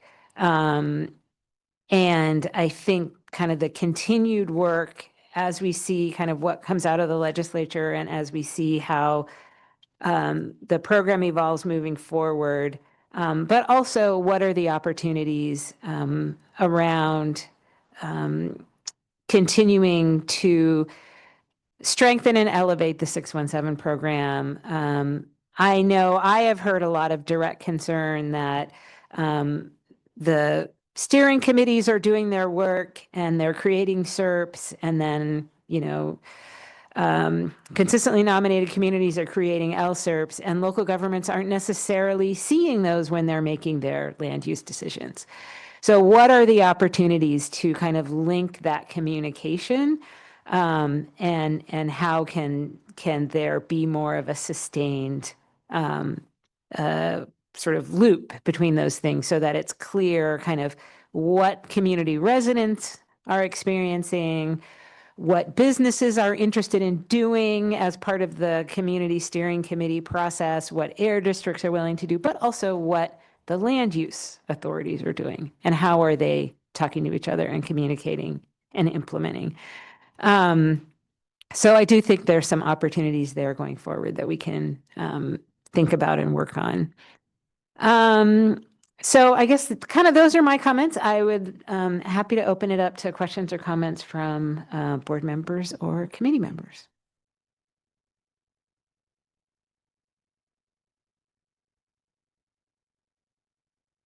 Thomas. Yeah, thanks. I just wanted to share an experience from Valley Improvement Projects, at least, who, was kind of on the same page with most environmental justice groups about cap and trade and AB 617, but it passed. And we've been involved in the process since 2018, nominating communities from Stanislaus County, not having them selected, but still being involved and standing in solidarity with our other San Joaquin Valley communities that were selected, learning from their process, seeing a lot of the issues that happened with everything that was, talked about with facilities and places getting money that we felt, was going to actually expand their pollution to, the pesticide issue.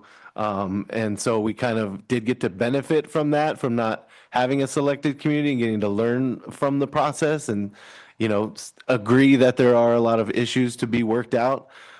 But what's been really painful for us is going through that process, not getting selected, saying that because, working with our great partners like CCAC and CVAC and CCEJN to do community air monitoring projects, and then saying, well, wait, we could just use our, community air grant to kind of mimic the process, just start inviting community members to meetings and doing Air Quality 101 and then saying, okay, what in your specific community? And it took off with members from throughout the county so much that we just wanted to make it a county-wide thing. We didn't want to leave any small community out or just focus on, the most urban areas. So we've had in the last, 3 years, dozens of meetings. 8 different communities in Stanislaus County have membership or representation as part of our LSERP that we've been calling it the SCRP, the Stanislaus Community Emission Reductions Project, just to go along with our Valley Improvement Project's name, and the Stanislaus Community Air Monitoring Project. So we call it SCAMP-SCRP, which is catchy, right? And now, so we've come like this years-long process to this point where we have, 20 plus community members involved on a regular basis. They're like really excited to be pointing out the things in their communities that they want to focus on. And then getting to the point where it's like, okay, we're officially recognized as this process by CARB. And now it's like, well, there might not be any funding and might, take a really sharp ending right here to tell these community members that, we've done all of that work. Like you were just mentioning, the steering community members have been doing that work. They're getting pumped up and excited to advocate on behalf of their own communities. They went from, not, or many of them, some of them did understand the relationship between, the local air district and state policy and federal policy, and now feel like they have tools in their toolbox and an understanding, and they know their communities and what needs to be looked at. And then to say, well, now we're not sure if the state is going to have the resources or give the focus, to those communities, and have to tell communities members that has been, really tough. So just to put in our experience in the AB 617 process that we all know isn't perfect, but did provide that opportunity. And if we can't expand it and continue it, it's going to be a real big letdown to a lot of community members who were ready to advocate on behalf of their communities and see some of these policies take place. These are some of the folks that were involved in the, advocating for the spray days and the other successes that we've talked about. So just want to really keep their excitement levels going by giving them something to look forward to and to hope for. I'll leave it at that for now. Thanks. Matt? I can follow that just to tie the last two comments together. I'm glad that you've identified that there are these other resources out there in our communities. The Inflation Recovery Act and the supreme planning agencies of each of the counties are sitting on a pile of coin that can do a lot for all of our local emission reduction planning efforts. But we can't summon that crowd alone. That's going to have to be a really bold, supportive move by the Air Resources Board to help support all of these LSERPs and local SERPs. We're going to need your help to do that. And it's going to be good to come out bold, because CARB's at a crossroads. Because while Jill's Clean Air Advisory Committee with the US EPA is being disbanded, my Department of Energy Use It Task Force is streamlining permitting, unifying permitting, streamlining projects for gas capture plants to use carbon capture, utilization, and storage, and to permit pipelines. And those pipelines are coming through tribal country, and they're coming through second-class California. And if CARB is asleep at the wheel on this, you're going to lose a lot of stature. And so the only way to show up for this strongly is to show up with a budget, and a budget is a moral document.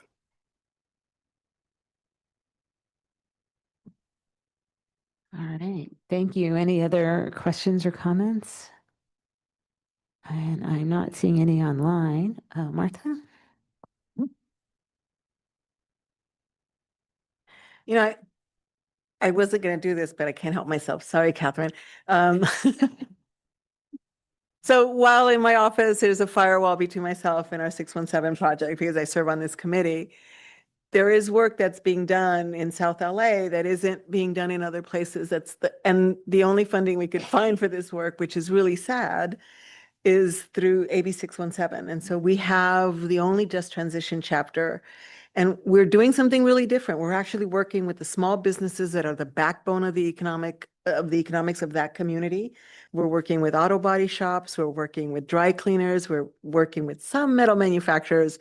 But we're also working with other researchers who are bringing new technology. So we have a technology assessment person who's helping us bring cleaner technologies. I work on toxic, so we're looking at talking to green chemists to figure out, can you change these processes? Can you look at what this facility is, their effluent, and can you change this? Can you modify these things? And it's incipient work, but it wouldn't be possible, right, without the 617 funding.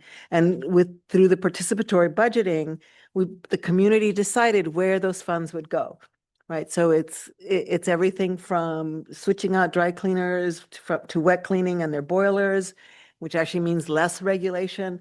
So there's innovation. We've all found a way to make lemonade. And so we think the program is really important. But I want to also go back to something, can't remember if it was Katie or Catherine, who talked about the adaptive management plan. And how, I was part of the committee who was working on that. it was also one of these great innovations which allowed us, real-time course correction ability, which is really important when you're dealing with air quality issues. And when you're permitting a lot of things that we know are harmful, that have bad emissions, that will, and as we know, they will be placed in low-income communities of color. So I really want to figure out how we can bring that program back and make it online, because it's part of what we say is we want to be part of the process from inception to implementation to evaluation. And without that adaptive management plan, it's really hard to say, right? If we should have no trade zones, because and maybe that plan will let us know there's emissions increasing, whether it's related to the trades or not. If a community is having worsened air quality, that's a serious public health issue, and we should be acting quickly to figure out what we can do to bring relief to that community. And so to me, those two things, that, how we look at how we limit the trades in places where we are seeing the negative health impacts in terms of air quality. Air quality is a sort of a proxy for bad health outcomes. So if we can talk about how to make that happen, that adaptive management work. I mean, we had a whole beta test of it and it was pretty awesome. And then it just disappeared. Yeah, it was a beta test of adaptive management. Okay, so it was actually a platform, adaptive management, where we could see, they tracked air quality improvements and the number of trades, and you could see in each community where the trades were happening and what was going on with air quality. It was actually really cool. And it was created by CARB, Yes. independent of statute, and run Yes. by CARB. And then when the renewal happened in 398, it vanished from the scoping plan and we never got any closure. Yeah. Okay. Juan Flores has his hand up. Thank you, Madam Chair. As we're talking about all these programs and continue this partnership of not only the EJAC with the CARB board members, but the entire environmental justice communities of California, I do wonder, and I do have to ask, what sort of commitments does the board will make to improve their consultation with EJ communities? Because I think that giving them that space to share their expertise from the common residents that are being impacted by all the harmful effects of poor air quality, water quality. I think that would definitely gain more support from community members to the board. So again, just to state my question again, what sort of commitments does the board will make to improve their consultation with EJ communities? Does staff want to talk a little bit about the community engagement model that you all have been working on, and how you sort of envision the implementation of that? And sure, maybe I can ask Chanel to address this in more detail. Oh, I'm all right being back here. Sure. I think one of the things that I think has been really great about having this EJAC and being able to talk to folks, both I think as a group setting, but also one-on-one, has really been thinking about the way that we, not just I think in the AB 32 programs, but as an agency, start to really think about how we're engaging and doing that outreach. And so part of what I think within our agency we worked to develop was a community engagement model. And so that wasn't something where CARB just developed it and rolled it out, but it was really a team effort where we worked collaboratively with a group of external, community members and residents to help us to think through, like, what does it look like for us as an agency to do this work? How do we do that outreach? How do we do that engagement? And how do we make sure that we're doing it meaningfully? And so I think I really appreciated the spectrum of engagement and really being transparent on that front. So that's something that I think we've actually come, I think, to be presented, I believe, at our board meeting. This year we presented on it. You'll hear about it with our research division. They'll be talking about how they've used it. Actually, STCD in our building decarb, so the zero emission space and water heater, they've used it as well. And really for us, it's been really a tool to think about, again, how do we start to get more consistency agency-wide in terms of how we're working with communities. The one note that I will make, I think, Jill, this is kind of some comments that I think we've gotten from you, both I think in this space, but also in our Tribal Advisory Committee, which is convened by the California Environmental Protection Agency, is exactly that on the tribal consultations, right? And so AB, I believe it's 52, right, does require us to have those consultations with tribes. And so while we do that, I think we have a tribal team now at CARB where we've been really thinking about what does that look like? How do we do that thoughtfully? And I know that Julie talked about a little bit about this tribal engagement model. We did those tribal tours in San Diego.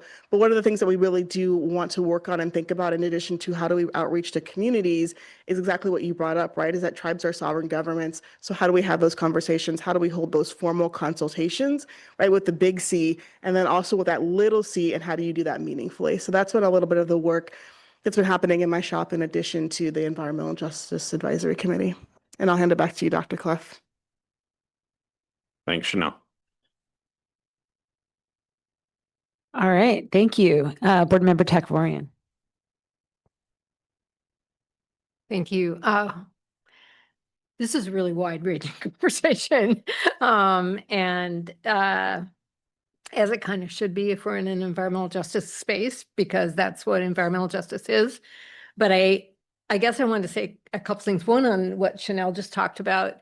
I think that CARB has been developing this community engagement approach for a really long time. And one of the acknowledgments I'd want to make is that it took a hit with the pandemic. I think a real hit, because pre-pandemic, when we started 617 projects, we were meeting in every community. We were traveling around the state and going to the selected communities, at least at that point. And I think really opening the eyes of board members as well as staff. And it really was giving voice to community to be able to really demonstrate what the issues were. And I would say that the pesticide notification issues came to light in a very robust, using a diplomatic term, set of meetings that really put CARB and community members together in a unified way to say, this has got to stop. We really need some answers here. So it was one of those moments where I think we were all really excited and proud to be working together, understanding that there had been decades of work that had happened previous to 617. I think folks would back me up on that, demanding basic notification for being exposed to poisons, that, chemicals that are designed to kill. So, but that, I agree with you, Chair, that that's a victory that we can celebrate together. And it really came out of that unified approach. I think our approach on trucks also is part of that. I mean, we traveled to communities where everyone got to see these trucks traveling through communities in front of homes and schools, and it really increased, I think, awareness. So I appreciate that there's a model being developed, but I just want to say, I think CARB has been leading the way in a lot of ways for a number of years. And it'd be great to kind of get back to that to the degree that we could with being in person with folks. I guess the other thing I would say, kind of, that's exciting, but more mundanely, but importantly, is to say, I know that had this been timed at a different time, there was a link to what are CARB staff's responses to the very thoughtful recommendations that the EJAC has made, and that the timing, given the legislature, is not the best time for that to be an active link, because it's not. But when might all of us be able to see that, and what are we seeing as the timeline for rulemaking, if we can even start to project that? for cap and trade, and then going back to how can we have more conversations about these thoughtful recommendations that have been made that are more relevant. They will be more relevant in the space of whatever the legislature does. So I guess that's about what's the future here in terms of rulemaking and how might we look forward to that. Can I ask staff to address that? Yeah, I think specifically with regard to the cap and trade program, we have done some outreach already. We started that rulemaking 18 months ago or so, and have done a couple of community meetings already.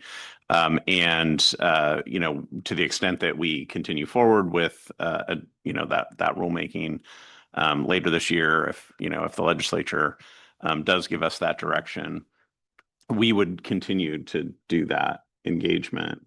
And in fact, we have this kind of overall model that we're able to follow with the work that Chanel's team has done, working with everybody at CARB to develop that community engagement model. So I think using those principles will be really critical in continuing our outreach and engagement there. So I guess the question is, are you going to be following the same model with having direct responses to the EJAC recommendations? I mean, it was there in the agenda.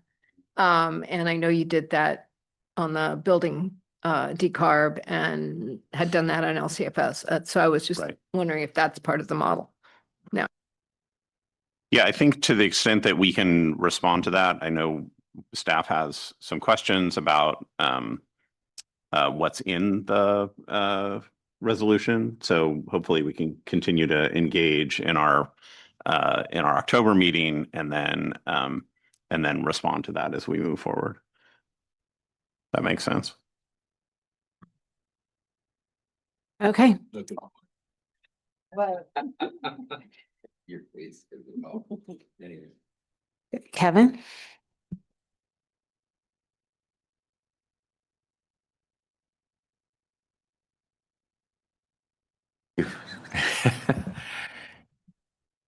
One of the things that is avoided in this conversation on a regular basis is no trade zones. No one really wants to talk about it. It's like, no trade zones. We can't have that. So this takes me back to just what Ms. Takorian was just saying, board member Takorian, regarding carbs. Techforian. Techforian. I am so sorry. After 25 fucking years, still can't get it right. How many times have I been correct? Sorry, that was terrible, and the mic is on. But we need a little humor at this point, I think. So there we are. Picture this in your mind. AB 617, first 3 communities in the valley been chosen. Shafter is one of those communities. It's 6 o'clock at night and it's in the fall, so it's getting dark early. We're having a meeting that night at the local Veterans Hall. Who's at that meeting? CARB's board comes to Shafter to talk about AB 617 and its plan.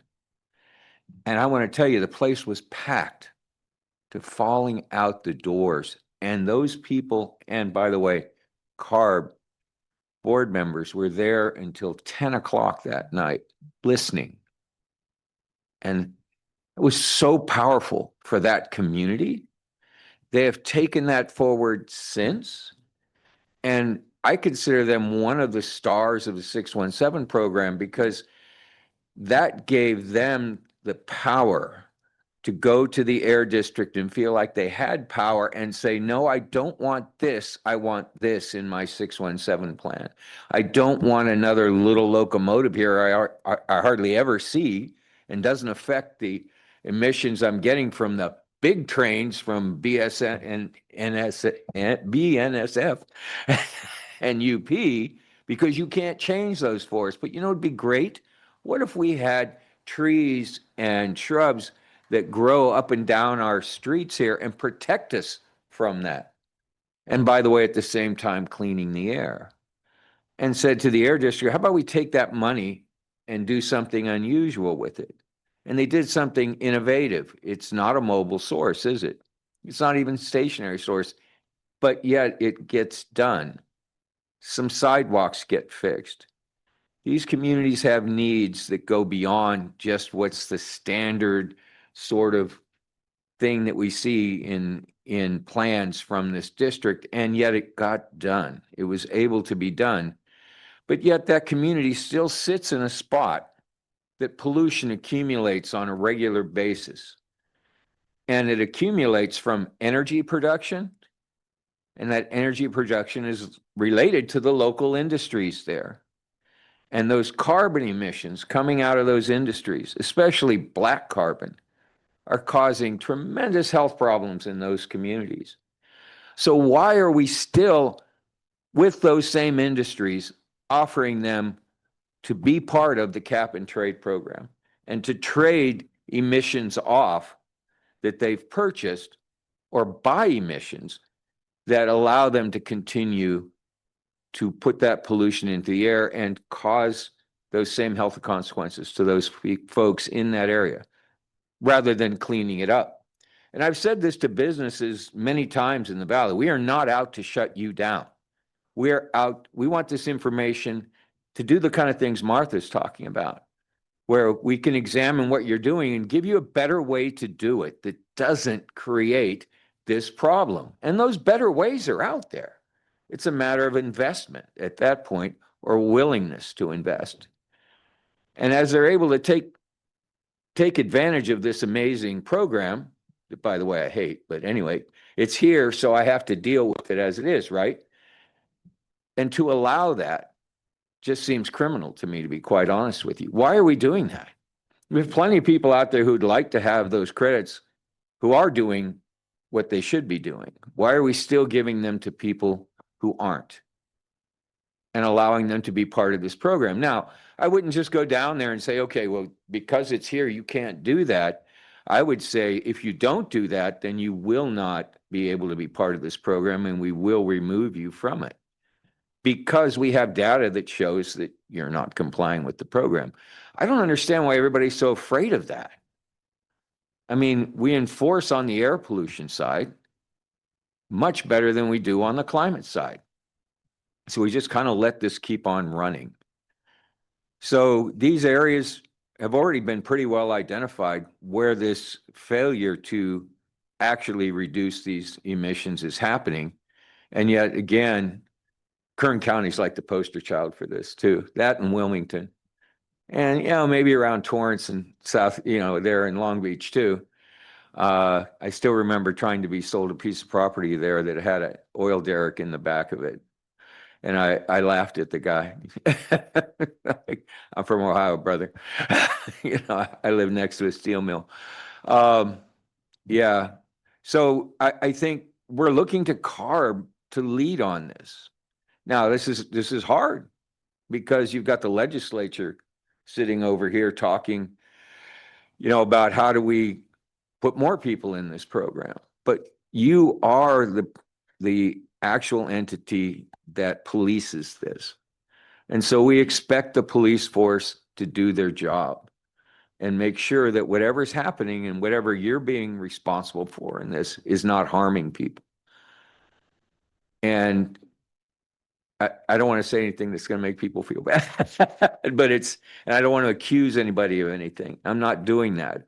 But I am saying that you need to do a better job with this. And there are opportunities to do that don't destroy the cap and trade program. They don't diminish it.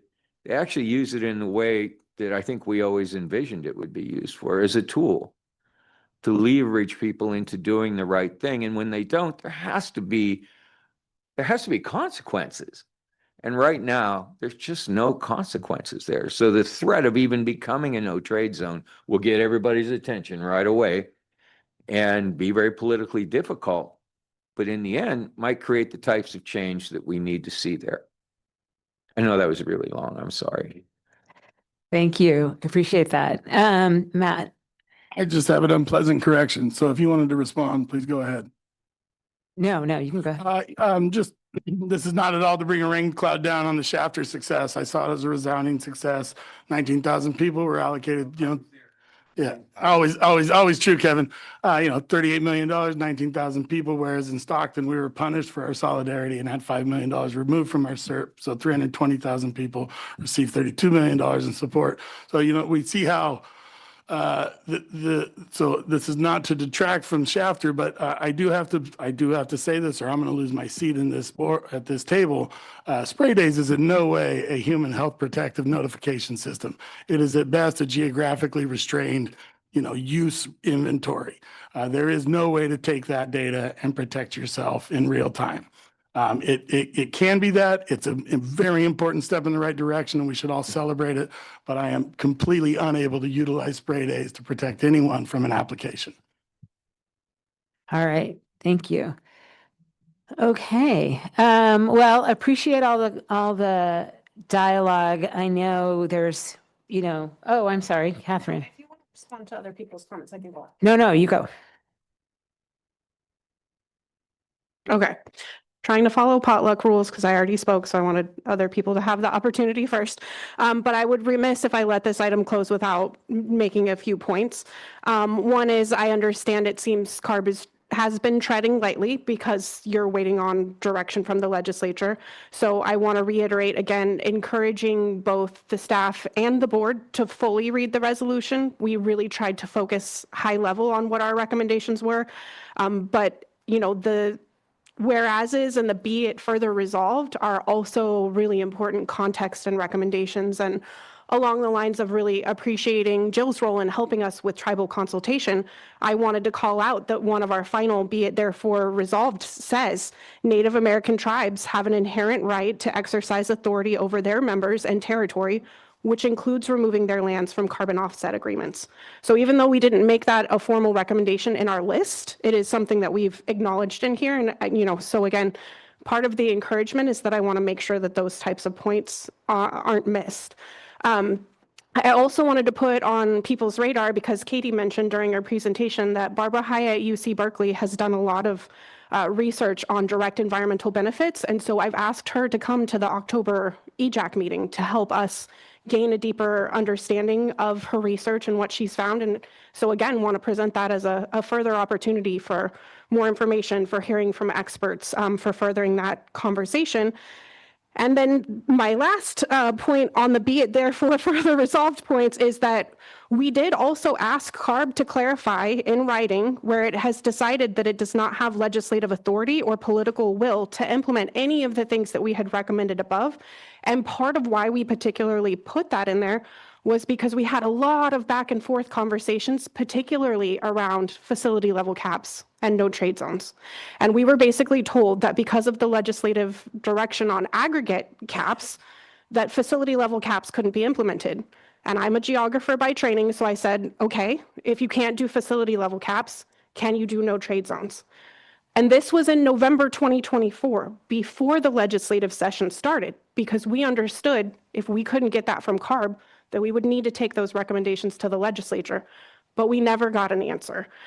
So, that effectively ends the conversation when we're basically told, we don't know if that's within our legal authority, like we're just kind of not going to discuss it anymore. It really hampers our ability as advocates to figure out how the solutions that we're grappling with, whether you all can implement them, what the challenges are for you to implement them. Is it that you need legislative direction? Are there technical aspects of it that need to be worked out? So I really want to particularly point out, no trade zones is something that's been talked about for decades, that there's a lot of research around from very credible researchers. And, maybe more dialogue about it would help us figure out exactly what that looks like, because again, as a geographer, there are all kinds of different ways you could define what do we even mean when we say no trade zones. We haven't been able to get to that level of conversation because we essentially at this point haven't gotten a response. Okay. At this point, I think we are awaiting sort of final action from the legislature. We'll see what happens there. And then we have to figure out next steps, what are the next regulatory steps going to be based on that? And I think that is there is an opportunity to think about, there may be regulatory steps that are, shorter term, clear sort of next steps, but there also is an opportunity to think about, okay, does there need to be a set of potential regulatory conversations that happen? And I think we don't know yet what that's going to look like. And so I think sort of, as was mentioned earlier, I think there is an expectation that even as we move forward with the selection process and doing the next EJAC, that you all will continue to be a really important resource. This resolution will continue to be an important resource. The organizations that you all represent will continue to be an important resource as we continue the next steps and as we figure out what those next steps are going to be. So really appreciate the dialogue and the work on this topic. And I think now it is time for public comment. So can I turn it over to the clerks to facilitate public comment? Yes, we have 2 commenters in person. After the in-person commenters, we'll call on anyone who has their hand up in Zoom. Please note that the deadline for commenter signups will be at 7:18. The first commenter is Casey Dunn.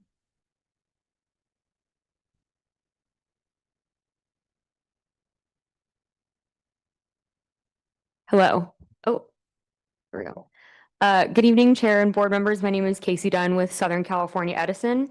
I'm speaking here today in support for the Cap and Trade program and the significant benefits it delivers, both by reducing emissions in the state and also the revenue generated, which has been used to fund critical clean air and climate investments. In the electric sector, the Cap and Trade program has put the price of carbon directly into the heart of utility system planning and resource procurement. CARB leadership and staff should be complimented on their thoughtful design of the program over the years. It is a fundamental and cost-effective program that will help California reach carbon neutrality affordably. As we've seen, it's become a model for other jurisdictions as well. We're glad to see the legislative efforts to extend the program moving forward this year, and we urge the California Air Resources Board to swiftly develop and improve the necessary regulatory changes when the legislation's passed. Thank you very much. Thank you. Our next commenter is Keith Dunn. Looks like maybe Keith isn't here. Okay, then we are going to move on to the commenter in Zoom. We have 1 commenter in Zoom named Niall Malloy. I will unmute. I'll ask you to unmute. And please begin. Yes, good evening, and thank you for the opportunity to speak. My name is Niall Malloy. I am the Climate Justice Director with the California Environmental Justice Alliance. SAHI is a coalition of 10 grassroots organizations working across California with low-income communities and communities of color most impacted by pollution and cumulative health impacts. First, because the scheduling is so important, we respectively urge CARB to reconsider holding hearings like this during the final week of the legislative session. There are several community participants are forced to make the difficult decision between unnecessary and difficult decision between attending legislative hearings or participating in this important CARB EJAC meeting. Secondly, supporting the EJAC chair's opening remarks about equity, affordability, the need for stronger air quality improvements and environmental justice for our communities and members. We all know that climate policy is not just abstract, it's a daily life. We all know how communities breathe the impacts of pollution every day. So with the legislative session winding down, CARB may soon have even greater authority over air quality offsets and allowances.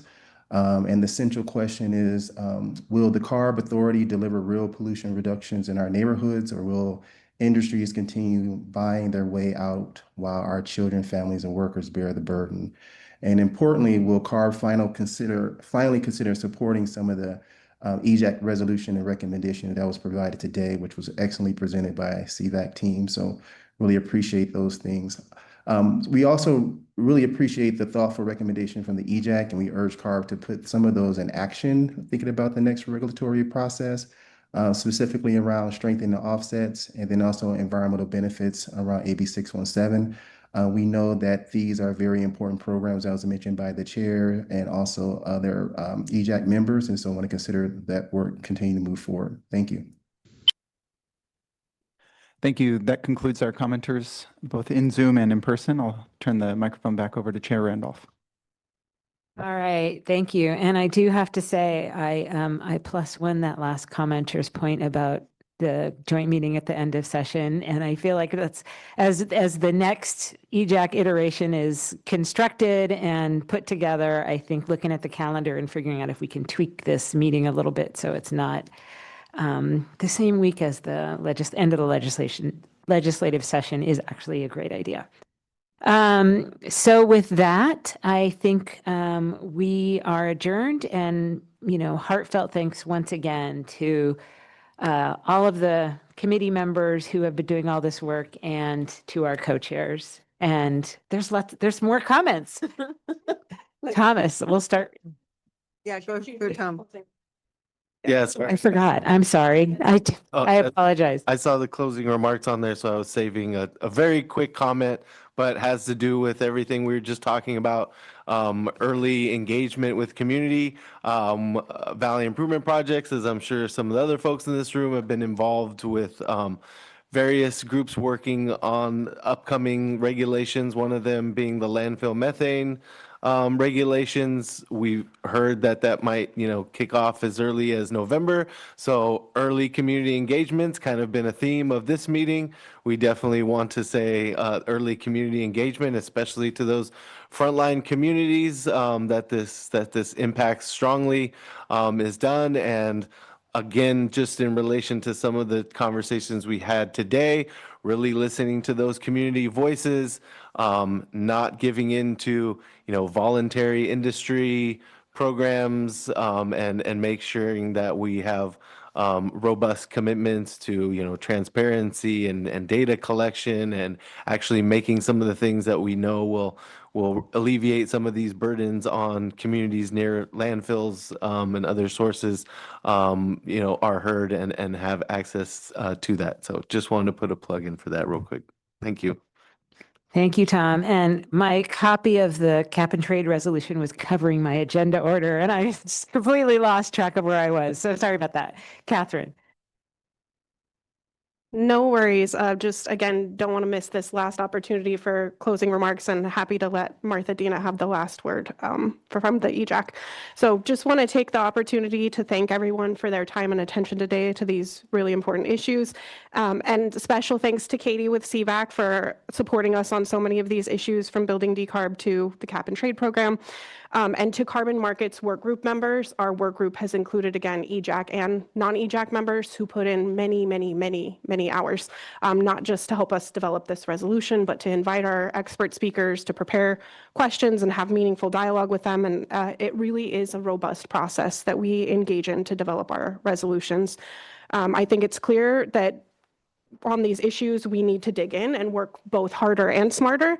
I'll be honest that I was caught off guard to hear tonight that October was our last meeting, since we don't term out until March. So I'm looking forward to continuing that conversation offline, because there is more work to be done. And I have already been reaching out to other speakers, assuming that we were having more meetings. I'll just close by saying that regardless of legislative outcomes, CARB has broad authority over critical programs like cap and trade that we need you to use towards improving health outcomes and advancing racial equity. Ditto to everything she said. And I must have not been paying attention for a moment in a co-chair's call. Because I was also unaware that we weren't having meetings after. I knew that November and December, no, but I assumed we would be coming back in January and are ready to work. So that's one. The other is, I did propose that, and I'm not sure what the logistics are, that I think it's important for us to be able to have conversations about some deeper dives on some of these issues. And I would hope that there's appetite on behalf of the board members to do that and let us know how we can start to make that happen.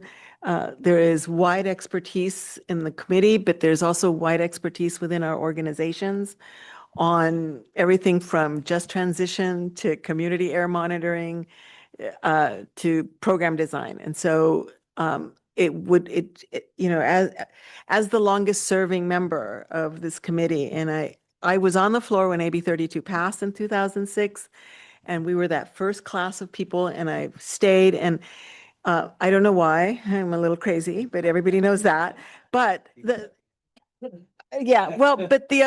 thing is that, what we say in our organization is institutional memory is everything.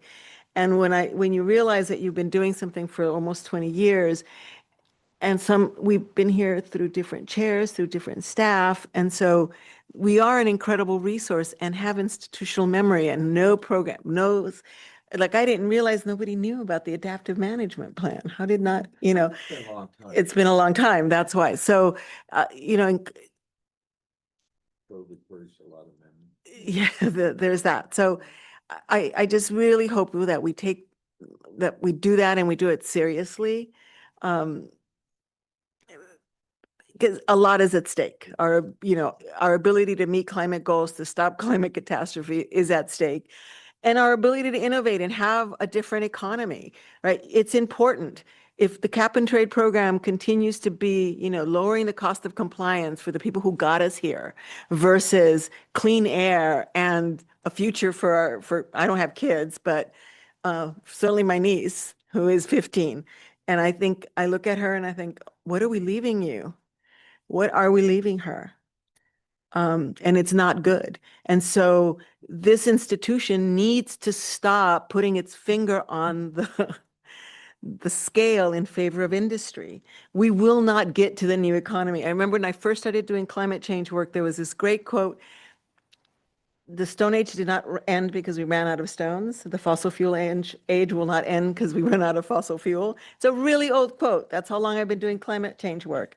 And you are an important part of helping us get there, because with CCS and all this other stuff, they want to extract for another 100 years. Our communities will not survive that. Our lungs will not. The cancer rates won't let us survive that. And so that transition has to start. And, and we have to figure out how to do it to protect those workers. But industries have been externalizing their cost onto our communities for too long. And now a cap and trade program is going to allow them to continue to say, sorry, but the price of gas, well, how much profit are you making? So if this agency doesn't take that charge seriously, given what's happening at the federal government,